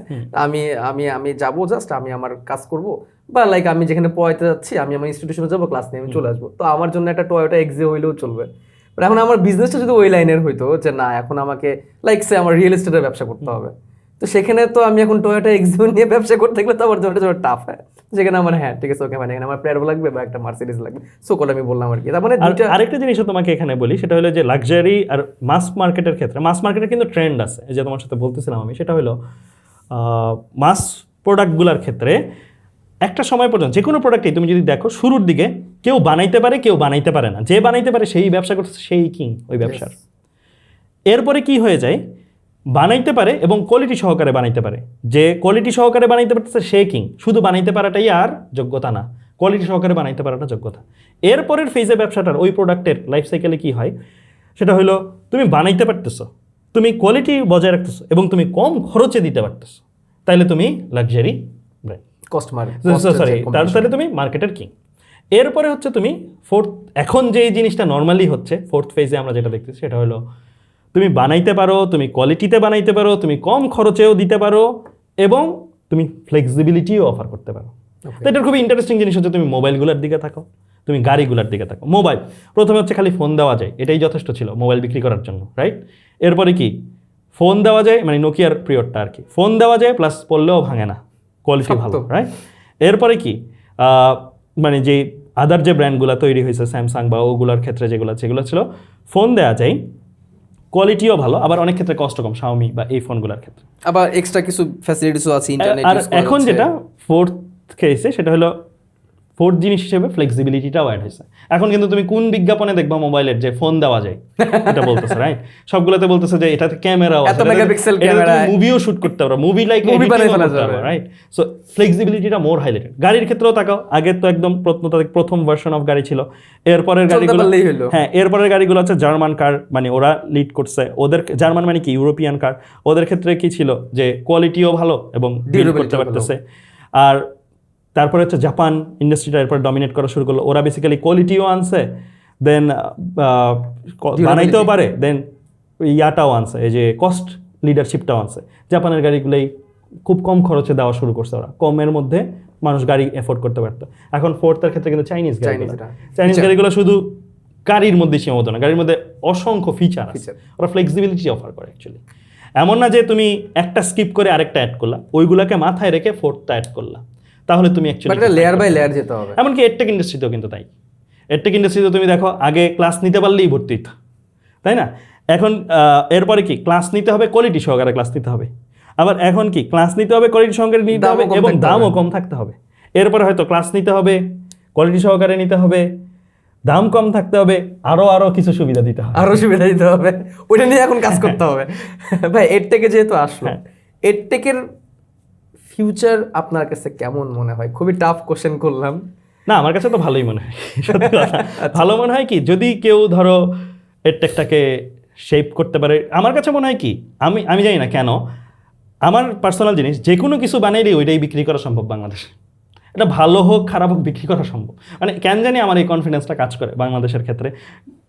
তো এডটেকের ক্ষেত্রেও যে যত উল্টাপাল্টা করছে নামাক সেটাও কিন্তু বিক্রি হয়, যে যত ভালো করছে সেটাও বিক্রি হয়।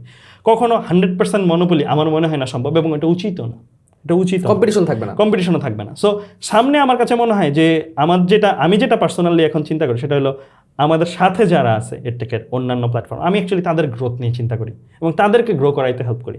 আমার পার্সোনাল ভিশনে আমি যদি দেখি সেটা হলো যে, দেখো আমরা অনেক ক্ষেত্রেই একটা জিনিস ভুল করি, সেটা হলো ও যদি ইনকাম করে আমি মনে হয় কম ইনকাম করবো। এটা সবচেয়ে বড় ভুল ধারণা, কারণ আরেকজন যদি ইনকাম করে বেসিক্যালি তোমার ইনকামও পরে বাড়বে। রিজন কি, ও হয়তো একটা পার্টিকুলার জিনিস সার্ভ করতেছে এবং ওর কারণে হয়তো অনলাইনে একটা স্টুডেন্ট বেশি আসছে, আমার কারণে ওর আরেকটা জিনিস ভালো লাগছে, ও হয়তো আমার কাছেও আসবে। কিন্তু আমি যদি ওই এক্সিস্ট না করে এরকম একটা ফিউচার চিন্তা করি, মার্কেট তৈরি হবে, তাহলে তো মার্কেটই তৈরি হবে। এটা একটা জিনিস। দ্বিতীয় আরেকটা অ্যাঙ্গেল আছে ভ্যালুয়েশন, এটা আমরা কেউই মাথায় রাখি না। অনেক ক্ষেত্রে আমরা ভাবি আমরা একটা মাল বানাবো, ওই মালটা বিক্রি করব, ওইটার মাধ্যমেই আমার ইনকাম করতে হবে। বিক্রয়যোগ্য এলিমেন্ট আরেকটা আছে, সেটা হলো ইকুইটি। মানে আমি কিন্তু আমার একটা ব্র্যান্ড যদি তৈরি করি, ব্র্যান্ডটাকেও কিন্তু বিক্রি করতে পারি, ওই ব্র্যান্ডের পার্সেন্টেজ শেয়ারও কিন্তু বিক্রি করতে পারি। এটা কিন্তু কনসিডারেই নেই না অনেক এন্টারপ্রেনার আমরা। তো যেটা হয় যে আমার যে ব্র্যান্ডের ভ্যালুয়েশন, এই ভ্যালুয়েশনটা নর্মালি কিন্তু করার অনেকগুলো মেথড আছে, কস্ট মেথড আছে, মার্কেট মেথড আছে, এরকম মেথড আছে, 3টা মেথড আছে। সো মার্কেট মেথডটা নিয়েই বলি, বাকিগুলো না বলি। মার্কেট মেথডটা হইলো তোমার সাথে সমতুল্য আর যে কোম্পানিগুলো আছে ওই কোম্পানিগুলোর ভ্যালুয়েশন নেওয়া হয়। ওই কোম্পানির ভ্যালুয়েশন ওই কোম্পানির কিছু প্যারামিটার্স আছে, কিছু ডেটা নেওয়া হয়, ওই ডেটাগুলোর অ্যাভারেজ ডেটা নেওয়া হয়। ওই অ্যাভারেজ ডেটার সাথে তোমার কোম্পানির লেটসে ওদের ভ্যালুয়েশন এত, ওদের রেভিনিউ এত, একটা রেশিও, অ্যাভারেজ রেশিও আসছে, তোমার রেভিনিউ দিয়ে ওই রেশিওটা মাল্টিপ্লাই দিলে তোমার ভ্যালুয়েশন আসে। তাহলে যদি আমার এমন হয়, এমন একটা ইন্ডাস্ট্রিতে আমরা বাস করি যে ইন্ডাস্ট্রিতে আমাদের কোম্পানি ছাড়া আর কোনো কোম্পানি এক্সিস্ট করে না, আর কোনো কোম্পানির ভ্যালুয়েশন নাই, তাহলে জিনিসটা যেটা হবে সেটা হলো আমার কোম্পানির ভ্যালুয়েশনই আমি দেখাইতে স্ট্রাগল ফিল করবো। বরং একটা কোম্পানি যদি এমন থাকে ওর ভ্যালুয়েশন অনেক বেশি, ও রেস করছে, এটা সবাইকে হেল্প করবে যে আমরা রেফারেন্স দিতে পারবো, দেখো ও কিন্তু এত ভ্যালুয়েশন পাইছে এই রেভিনিউ নিয়ে, আমার কিন্তু এটা এত, তাহলে আমার ভ্যালুয়েশন এত হওয়া উচিত। ও কিন্তু এত প্রফিট নিয়ে এত ভ্যালুয়েশন পাইছে। সো এর জন্য আমি চাই অ্যাকচুয়ালি এর থেকে বাকি যারা আছে আমাদের সাথে অন্যান্য তাদেরকে হেল্প করতে। এটা ওভারঅল এসিএস থেকে আমরা চাই যে সবাই মিলে যেন আমরা আগে, তাহলে অ্যাজ এ হোল ইন্ডাস্ট্রিটা বড় হবে। আর ইন্ডাস্ট্রিটা বড় হলে আমরা অ্যাকচুয়ালি মানে অনেক সাস্টেইন করা যাবে। শুধু মার্কেটই বড় হচ্ছে তা না, বরং আমরা অ্যাজ এ হোল বাইরে থেকে ট্র্যাকশনও বেশি পাবো, অনেক ইনভেস্টররাও ইন্টারেস্টেড হবে, না এই ইন্ডাস্ট্রিটা গ্রোয়িং, এই ইন্ডাস্ট্রিতে অনেকে আসতেছে। সো আমি ফিল করি এরটা এভাবে যাওয়া উচিত, এটা হচ্ছে আমার পার্সোনাল থিঙ্কিং। বাট টেকনোলজি বা ইভলিউশনের পার্টে ওই যেটা বললাম টিচারদের ক্ষেত্রে, যদি কেউ টিচার ভাবে যে আমি সামারাইজ করতে পারি ভালো, দ্যাটস ওয়াই আমি ভালো টিচার, নো, এটা সামনে হয়তো নাও কাজ করতে পারে, স্পেশালি এআই এর কারণে, কারণ সামারাইজারের জন্য আরও বেটার টুল আছে। রেদার আমি টুল হিসেবে নিজেকে না চিন্তা করে আমি এমন একজন হিসেবে চিন্তা করতে হবে এর থেকে টিচারদের, যে আমি ওকে কিছু একটা ইনিশিয়েট করতে হেল্প করতেছি। মানে এআই ইনিশিয়েট নিজেই করতে পারে না, আরেকজনকে ইনিশিয়েট করবে কিভাবে। সো আমরা as a human being, as a mentor, যদি স্টুডেন্টসদেরকে তাদের initiative নেওয়াইতে, let's say say dream দেখতে হেল্প করলাম, তার পড়তে ইচ্ছা করছে তার পড়তে হেল্প করলাম, পরের ইচ্ছাটা জাগাইতে হেল্প করলাম, আমার মতে মনে হয় ওই জায়গায় আমাদের ভ্যালুটা আরও সামনের দিকে এগিয়ে যাচ্ছে। হ্যাঁ, এডটেকের ক্ষেত্রে একজন নতুন উদ্যোক্তা বা নতুন একজন টিচার ওয়ার্ডটাই ব্যবহার করলাম, তার নিজেকে ডেভেলপ করার জন্যে একদম বটম লাইন থেকে কিভাবে তাকে আগানো উচিত, একদম যদি একটা ছোট্ট একটা, মানে এখন সে এডটেক শুরু করতে চাচ্ছে বা সে এডটেকে আছে এখন, বাট সে অনেক ভালোও করতে চায়, অনেক বেশি অডিয়েন্সে সার্ভ করতে চায়। যদি আমি বলি যে তার প্রথমত ডিফারেন্সিয়েটিং ফ্যাক্টরটা বের করতে হবে, কি আছে ওই যে বললাম একইভাবে যে কম্পিটিশনটা দেখতে হবে বা কনজিউমার গ্রুপটা দেখতে হবে, যেটা আমাদের স্টুডেন্টসরা। সো ওরা কি চায় এবং কি অফার করা হচ্ছে অলরেডি মার্কেটে, এবং ও কোন জায়গায় পজিশন করলে ও পার্থক্যটা তৈরি করতে পারবে। নর্মালি এরকম হয়, আমি যদি একেই দেখাই এখানে, সেটা হলো আমি ওদেরকেও দেখাবো, স্টুডেন্টসদেরকে দেখাবো, এরকম একটা এক্সিস আঁকতে হয়। হ্যাঁ, এক্সিস এঁকে ধরো এইখানে মেবি চিপ, এইখানে মেবি কোয়ালিটি, বা এটা আমি মোটা দাগে বললাম, কিন্তু আরও অনেক ভেতরে ঢুকতে হবে। মানে এরকম এরকম একটা গ্রাফ, সে হয়তো নিজেকে পজিশন করতে পারে মেবি এই জায়গায়, বা এই জায়গায় সবাই আছে, সে হয়তো নিজেকে পজিশন করতে পারে এই জায়গায়, সে হয়তো নিজে, মানে এটা আমি দেখালাম কোয়ালিটি আর চিপ দিয়ে, এখানে হচ্ছে এক্সপেন্সিভ, এখানে হচ্ছে লেস কোয়ালিটি, বাট আসলে এই প্যারামিটারগুলো থাকবে না, প্যারামিটারগুলো অন্য থাকবে। অন্য মেবি প্যারামিটারগুলো থাকবে এরকম যে এইজ গ্যাপ, এসিএস এর টিচারের সাথে স্টুডেন্টের এজ গ্যাপ বাড়তেছে। এখন আমি যদি বসি, আমার সাথে স্টুডেন্টের এজ গ্যাপ কম, এটা হচ্ছে আমাকে ডিফারেন্সিয়েট করে এসএস এর টিচারদের থেকে। বা ওই প্ল্যাটফর্মের টিচারদের মোটিভেশনটা অনেক স্ট্রং, বাট কোয়ালিটিটা কম, আমি ওখানে মোটিভেশন থেকে কোয়ালিটিটা ইন্ট্রোজ, মানে এক একটা জিনিস প্যারামিটার চিন্তা করে নিজেকে পজিশন করতে হবে, আমি কোন পজিশনে আসলে ফিট হই। যেই পজিশনে আমি ফিট হই ওইটাকেই এমফাসাইজ করতে হবে বারবার, পোস্টে, ভিডিওতে, যেন কোনো জায়গায় যদি কখনো আসে যে এই আমার সমস্যা এরকম, আমি অ্যাফোর্ডেবল একটা জিনিস চাচ্ছি, আবার আমি এটাও চাচ্ছি, আমার কোনটা ভালো হবে, যেন ওর নামটা যায়, ও এতবার এটা বলছে, যেন মানুষ ওকে চোখ বন্ধ করে ভিজুয়ালাইজ করলে ওই 2-3টা শব্দ শুনতে পায়। মানে এইভাবে নিজের আইডেন্টিটি ক্রিয়েট করা। অনেক এন্টারপ্রেনার ভুল করে, বা এডটেকের মানুষ ভুল করে, একসাথে সব ধরতে চায় না, আস্তে আস্তে ধরা উচিত, একটা নিশ দিয়ে ঢোকা উচিত, দেন মার্কেট এক্সপান্ড করা উচিত। আমাদের কথাই দেখো, আমরা ইঞ্জিনিয়ারিং আমাদের স্ট্রেংথ ছিল, দেন আমরা আস্তে আস্তে কি এক্সপান্ড করলাম। তো একটা নিশে ঢোকা উচিত, নিশ মার্কেটে, দেন ওইটাকে বাড়ানো উচিত। বাট শুরুতেই যদি আমি বলি যে আমি অনেক কিছু করে পুরাটাতে ফেলা। আসবো, এটা আসলে এইটাও হবে না, বা স্টুডেন্টসরাই চিনতে পারবে না। আর আমি এর জন্য সবসময় একটা জিনিস বলি, কেউ যখন আমার কাছে প্ল্যান নিয়ে আসে, আমার একটা কথা বলি, সেটা হলো তোমার এই প্ল্যানটা এক লাইনে আমাকে বলো। তুমি যদি এই প্ল্যানটা এক লাইনে বলতে পারো, তার মানে তুমি অনেক ক্লিয়ার ধারণা রাখো ওই প্ল্যানটা সম্বন্ধে। তোমার যদি ওইটা বলতে একটা প্যারাগ্রাফ লাগে, তার মানে তোমার ধারণা নিজেরই কম। একটা লাইনে, কারণ মানুষের এতগুলো লাইন শোনার সময় নেই, এটা ইনভেস্টরের সময় নেই, কনজিউমারেরও সময় নেই। তুমি একটা লাইন বলতে পারবা, ওই একটা লাইনেই তোমার গোল দিতে হবে, ওই একটা লাইনেই তোমার জিনিসগুলো আনতে হবে। এখন আমি বলতেছি না সব নিয়ে আসো, আর 10টা কারণে কেউ বিখ্যাত হয় না, একটা বা দুইটা কারণেই বিখ্যাত হয়। সো ওইরকম একটা বা দুইটা কারণ বানাইতে হবে। আমি বলতেছি না যে 100টা জিনিস কভার করতে পারলে তুমি হিট। আসলে মানে কোনো কোম্পানির পক্ষে তার 100টা প্রোডাক্টকে একদম আবার হাই কোয়ালিটি করা সম্ভব না। এটা অসুবিধাও, যেমন ধরো আমাদের এই সেসার ক্ষেত্রে বলি, অনেকগুলো অফার আমরা দিই, অনেকগুলো জিনিস আমরা করি, আমাদের এমন অনেক ফিচার্স যেগুলো আসলে অনেক ভালো, একটা কোম্পানি হওয়ার ডিজার্ভ করে ওইটা, বাট ওইটা এসিএসএ বইলে ওইটা লাইমলাইট পায় না। বাট কেউ যদি শুধু ওই ফিচারটা নিয়েই একটা প্রোডাক্ট বানায়, অনেক বড় এবং company হয়ে ওইটাই যাবে। ওইটাই সে হাইলাইট করে বারবার, যদি কোনো জায়গায় পাবলিক ফোরামে যায় যে আমি এই সলভটা চাচ্ছি, বা আমি ডাউট সলভের জন্য এটা চাচ্ছি, এটা কোন জায়গায় ভালো হবে, দেখবা যে যে কোম্পানি শুধু ডাউট সলভই প্রোভাইড করে সেটার রিকমেন্ডেশন আসতেছে। বা এরকম একটা নিশ নিয়ে, শুধু ওই নিশটা নিয়ে কাজ করা, এটা বরং আরও তোমাকে অ্যাডভান্টেজ দিবে ডিফারেন্সিয়েট করার জন্য। সো বড় কোম্পানি হয়ে গেলে এটা একটা অসুবিধা, মানে একটু বড়োর দিকে চলে গেলে যে কোনো একটাতে ফোকাস করা ডিফিকাল্ট, এবং কোনো একটা ব্র্যান্ড মানে হাইলাইট করানো ডিফিকাল্ট। আবার ছোট কোম্পানির ক্ষেত্রে সুবিধা হলো আমি শুধু একটাকেই হাইলাইট করাইতে পারি। হ্যাঁ, এডটেকের জন্য নেগেটিভ মুভ বা এডটেকের জন্য ডার্ক সাইড কি হইতে পারে? নেগেটিভ কোন কাজগুলো আসলে না করা ভালো এডটেকে? এটা কি টিচারদের জন্য নাকি এডটেক ফাউন্ডারদের জন্য, না কিভাবে? এডটেক ফাউন্ডার দেন এডটেক টিচার। ওকে, তো প্রথমত আমি বলবো যে পিঞ্চ করা অন্য টিচারদেরকে, অন্য কম্পিটিটরকে, এটা সবচেয়ে খারাপ দিক। কেন? কারণ এটাতে বেসিক্যালি স্টুডেন্টদের মহলে কোনো লাভই হয় না। স্টুডেন্টসরা আমরা অনেক ছোট ভাবি, আসলে স্টুডেন্টসরা এত ছোট না, একটু মজা করে লাফালাফি করে আলটিমেটলি, কিন্তু বাট ওরা কিন্তু দিন শেষে একটা ভাবে যে আরে ওই ভাই নেগেটিভ, বা ওই ভাই হচ্ছে এই জিনিসটা করে। কিন্তু যে জিনিসটা ঘটে যায় মাঝখানে, সেটা হলো যার সম্বন্ধে নেগেটিভিটি করছে তার সাথে সম্পর্কটা সারা জীবনের জন্য অনেক ক্ষেত্রেই নাই হয়ে যায়। স্টুডেন্ট কিন্তু দুদিন গসিপ করে দুই দিন gossip করে শেষ। নেগেটিভ একটা ধারণা নিয়ে চলে যায় শেষ, এবং চলেও যায় না অনেক ক্ষেত্রে স্টুডেন্ট, বরং যাকে নিয়ে যে পিঞ্চ করে, যাকে পিঞ্চ করা হয় সে তাকে, আমি এটাকে ভিজুয়ালাইজ করি এরকম, আমি প্রত্যেকটা জিনিস ভিজুয়ালাইজ করতে পছন্দ করি। আমি এটাকে ভিজুয়ালাইজ করি এমনি যে কেউ কাউকে পিঞ্চ করলো, সে তাকে মুকুট পরাই দিল যে ও লিডার, আমি ফলোয়ার। মানে মার্কেটে লিডার থাকে, ফলোয়ার থাকে, দেন নিশার থাকে। তো লিডার যে ওই ডিক্লেয়ার করে দিল ওকে পিঞ্চ করে যে ও লিডার। এটা তুমি অ্যাপেলকে দেখলেও বুঝতে পারো, স্যামসাংকে দেখলেও বুঝতে পারো আর কি। তো এটা হচ্ছে স্ট্র্যাটেজি। ফলোয়ার হওয়া খারাপ না, অনেকের স্ট্র্যাটেজি এটা থাকে। অনেকের স্ট্র্যাটেজি এটা থাকে যে যে মার্কেট লিডার, আমি মার্কেট লিডার হইতেও চাই না, আমি ফলোয়ারই থাকতে চাই, ফলোয়ার হয়ে আমি যে আর্নটা করবো ওইটাও আমার জন্য ভালো, ওইটাতে আমি স্যাটিসফাইড, সো আমি পিঞ্চ করি। এটা কুড বি এন স্ট্র্যাটেজি, অনেকেই করে। একটা কুড বি এ স্ট্র্যাটেজি, এটা স্ট্র্যাটেজি হইতে পারে। বাট আমি মনে করি এটাতে যেটা হয় সেটা হলো স্পেশালি এডটেক তো আর কোনো প্রোডাক্ট না, মানে এখানে আমরা একটা ছেলে বা মেয়েকে বিল্ড করতেছি, তার এডুকেশন, তার মানে বিহেভিয়ার বিল্ড করতেছি। সো এইখানে যখন এই নেগেটিভিটিগুলো ছড়ানো হয়, এটা বেসিক্যালি কি 2 বছর 5 বছর 10 বছর পর হয়তো সে নিজেই লজ্জা পাবে, লজ্জা পাবে। এবং সে নিজে যখন লজ্জা পাবে সে তখন কি মানে আফসোস করবে যে ইস এই জিনিসটা এমন না করলেও পারতাম। এবং হয়তো তার সাথে সম্পর্ক হইলে একটা অনেক বিজনেস, অন্যান্য বিজনেস আনলক হইতো, বাট ওই সম্পর্কটা আর হয় না, বা হইলেও দেখা যায় যে মানে একটা থাইকেই যায় যে আচ্ছা ও একটা কিছু এরকম করছিল। ছিল।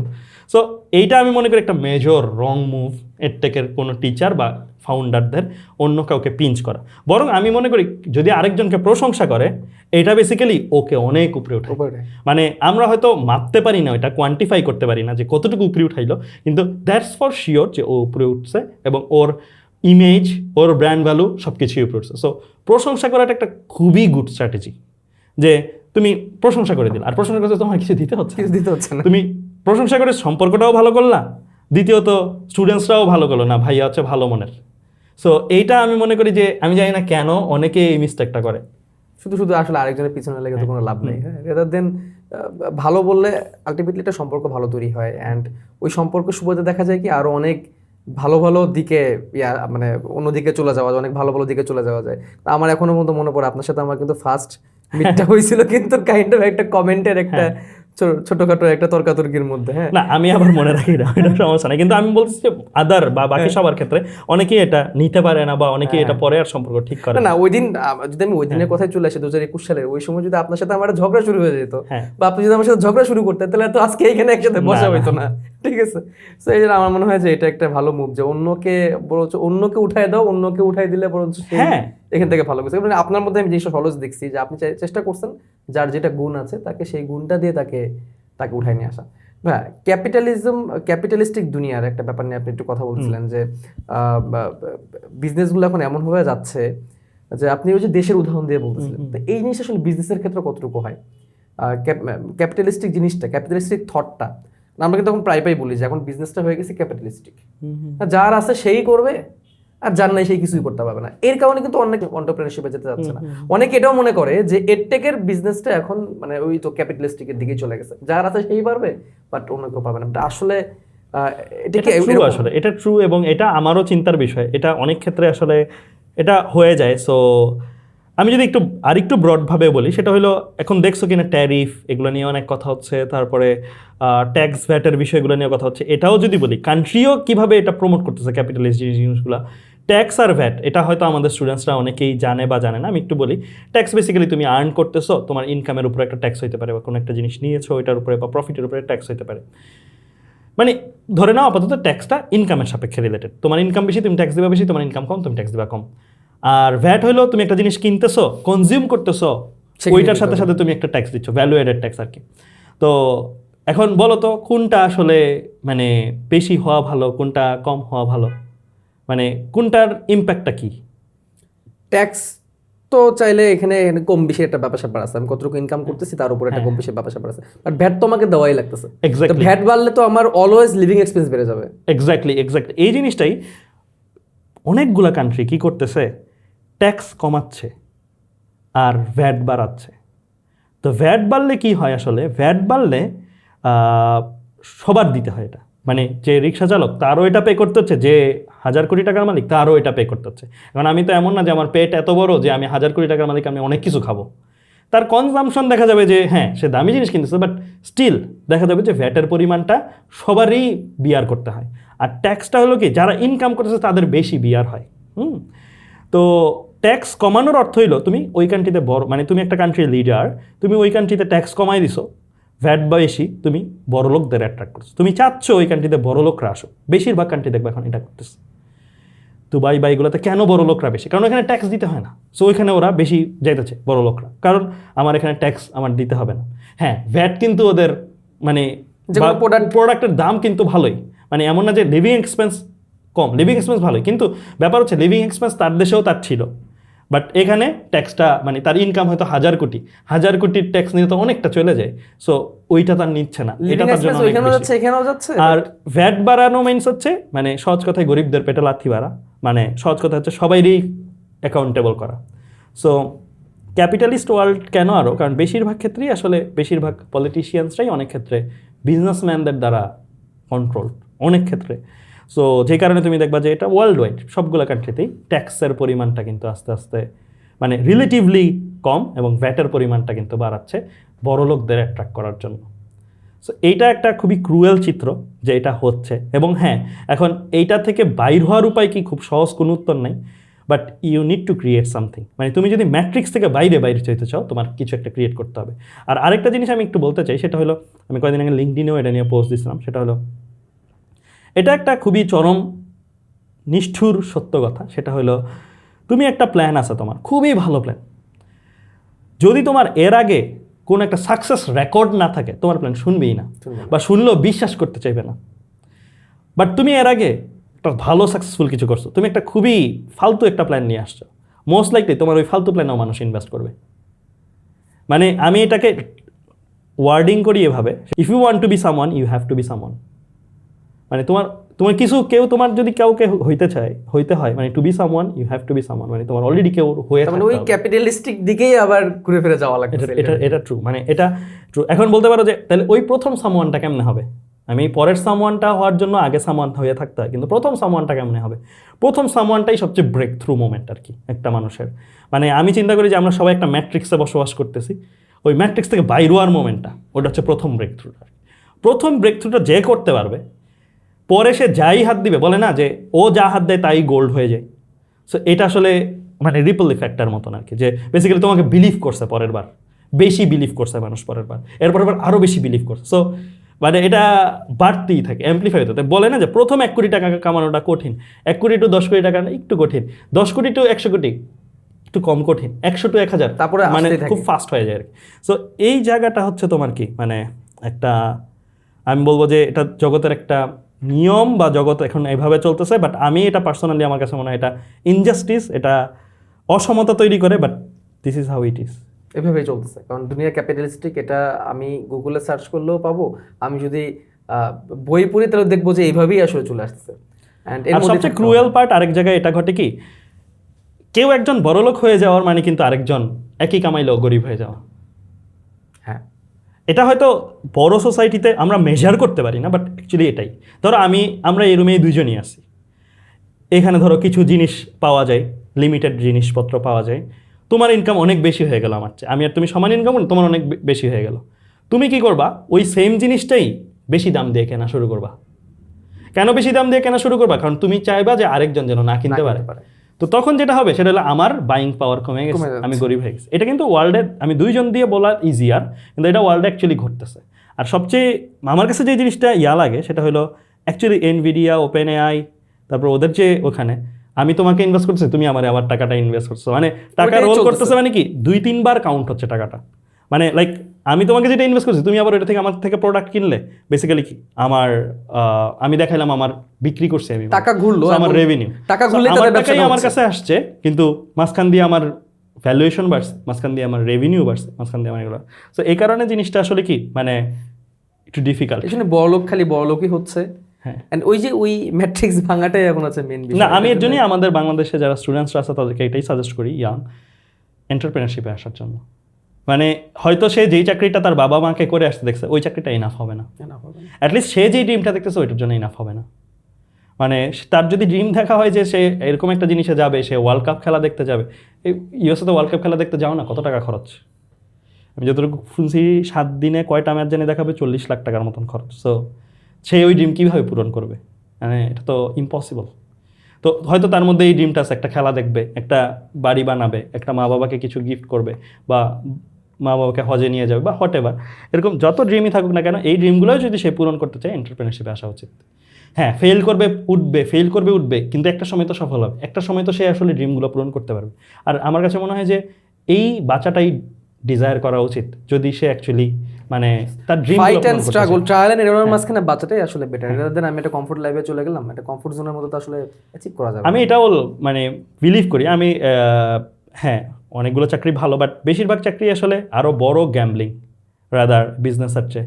কারণ বিজনেসে তুমি একটা লাইফ টাইমে একটা বিজনেস করবে না, বাট বেশিরভাগ ক্ষেত্রেই চাকরি তুমি একটা চাকরিতে 10-12 বছর সেটেল হয়ে গেলে অন্য অন্যদিকে আর যেতে তখন অন্য আর সুযোগ চাকরিতে হয় না। তোমার স্কিল বা ক্যাপাবিলিটিস নষ্ট হয়ে যায় নষ্ট হয়ে যায়। এবং তুমি হারায় যাবে। আর আরেকটা জিনিসও বলতেছিলাম, সেটা হলো এআই এর যুগে স্পেশালি, হ্যাঁ রিসার্চার হব একটা পার্টিকুলার ফিল্ডে অনেক, বা ওই লেভেলে যাওয়ার জন্য মতন ডিটারমিনেশন থাকলে যাব, বাট আমি যদি ওই লেভেলে না যেতে পারি, আমি বলবো ইটস বেটার তুমি সবগুলো সম্বন্ধে অল্প অল্প নলেজ রাখো। একটা জায়গায় সব নলেজ না রেখে সবগুলো সম্বন্ধে অল্প অল্প নলেজ রাখলে তুমি, হ্যাঁ যে জায়গায় অল্প নলেজ রাখলা সেই জায়গায় বাকি নলেজটার দায়িত্ব দিয়ে দাও এআইকে, বাকি নলেজটার দায়িত্ব দিয়ে দাও স্পেশালাইজড কাউকে হায়ার করে। বাট তুমি সবগুলো সম্বন্ধে অল্প অল্প নলেজ রাখো, তুমি অ্যাগ্রিগেটর, তুমি কানেক্টর হিসেবে কাজ করতে পারছো, এটা আরও সাস্টেনেবল একজন ব্যক্তি হিসেবে সার্ভাইভ করার জন্য। কারণ এই কানেকশন পার্টটা এআই হয়তো আরও দেরিতে করবে। মানে ও ইনিশিয়েট করতে পারতেছে একটা অপারেশন, মেবি এটা পরের থিং যেটা N8N দিয়ে অ্যাকচুয়ালি করা যায়, বাট ও নিজের বুদ্ধিমত্তা কাজে লাগে, ওকে এই জায়গায় নিয়ে এসে ওকে এটা জায়গায় নিয়ে এসে একটা জিনিস বানাবে, মানে ইনিশিয়েট ওই অ্যাঙ্গেলে করবে অ্যাগ্রিগেট করে। সো ওইটা আমার মনে হয় আরও অনেক দূরে আছে। সো ওইটাই এন্টারপ্রেনারশিপ। বুঝতে পারছি ভাই। ভাই আমরা আজকে অনেক কিছু নিয়ে কথা বললাম, মানে আমার ইচ্ছা হচ্ছে যে এইগুলা ডিসকাশন আরো এক্সটেন্ড করার জন্য, কিন্তু আমরা আজকে এইখানেই আমরা এটাকে স্টপ করব, যাতে করে আমাদের যারা অডিয়েন্স তারা এইটুক জিনিস নিয়ে চিন্তা করতে পারে, ভাবতে পারে। অ্যান্ড ভাই আপনি অনেকদিন পর দেশে আসলেন, দেশে এসে সময় দিলেন, এর জন্য আপনাকে অনেক ধন্যবাদ। অ্যান্ড এখন দেশে শীত, আপনি জাপানে যেখানে ছিলেন সেখানেও মনে হয় শীতই ছিল। তারপরেও আমার কেন যেন ঢাকায় অনেক শীত লাগতেছে। আমি সাউথ কোরিয়া ছিলাম এর আগে, -11 ডিগ্রি ছিল, -11 ডিগ্রি থেকে আমি এখানে 15 ডিগ্রি এমসি কোনো শীতই লাগবে না, বাট বাংলাদেশের 15 ডিগ্রি শীতও অ্যাকচুয়ালি শীত অনেক লাগে। বেশি। কারণ কি কুয়াশা, ওখানে আমি কুয়াশা পাইনি। সো আমি মনে করি যে যারা ভাবতেছে মানে প্রপোর্শনেটলি শীত লাগার অনুভূতিটা বাড়ে, আসলে না, টেম্পারেচার কমার সাথে শীত লাগার অনুভূতিটা প্রপোর্শনেট না। এখানে আরো অনেকগুলো ফ্যাক্টর। থ্যাংক ইউ ভাইয়া, অনেক ধন্যবাদ। অ্যান্ড ধন্যবাদ আপনাদের সবাইকে।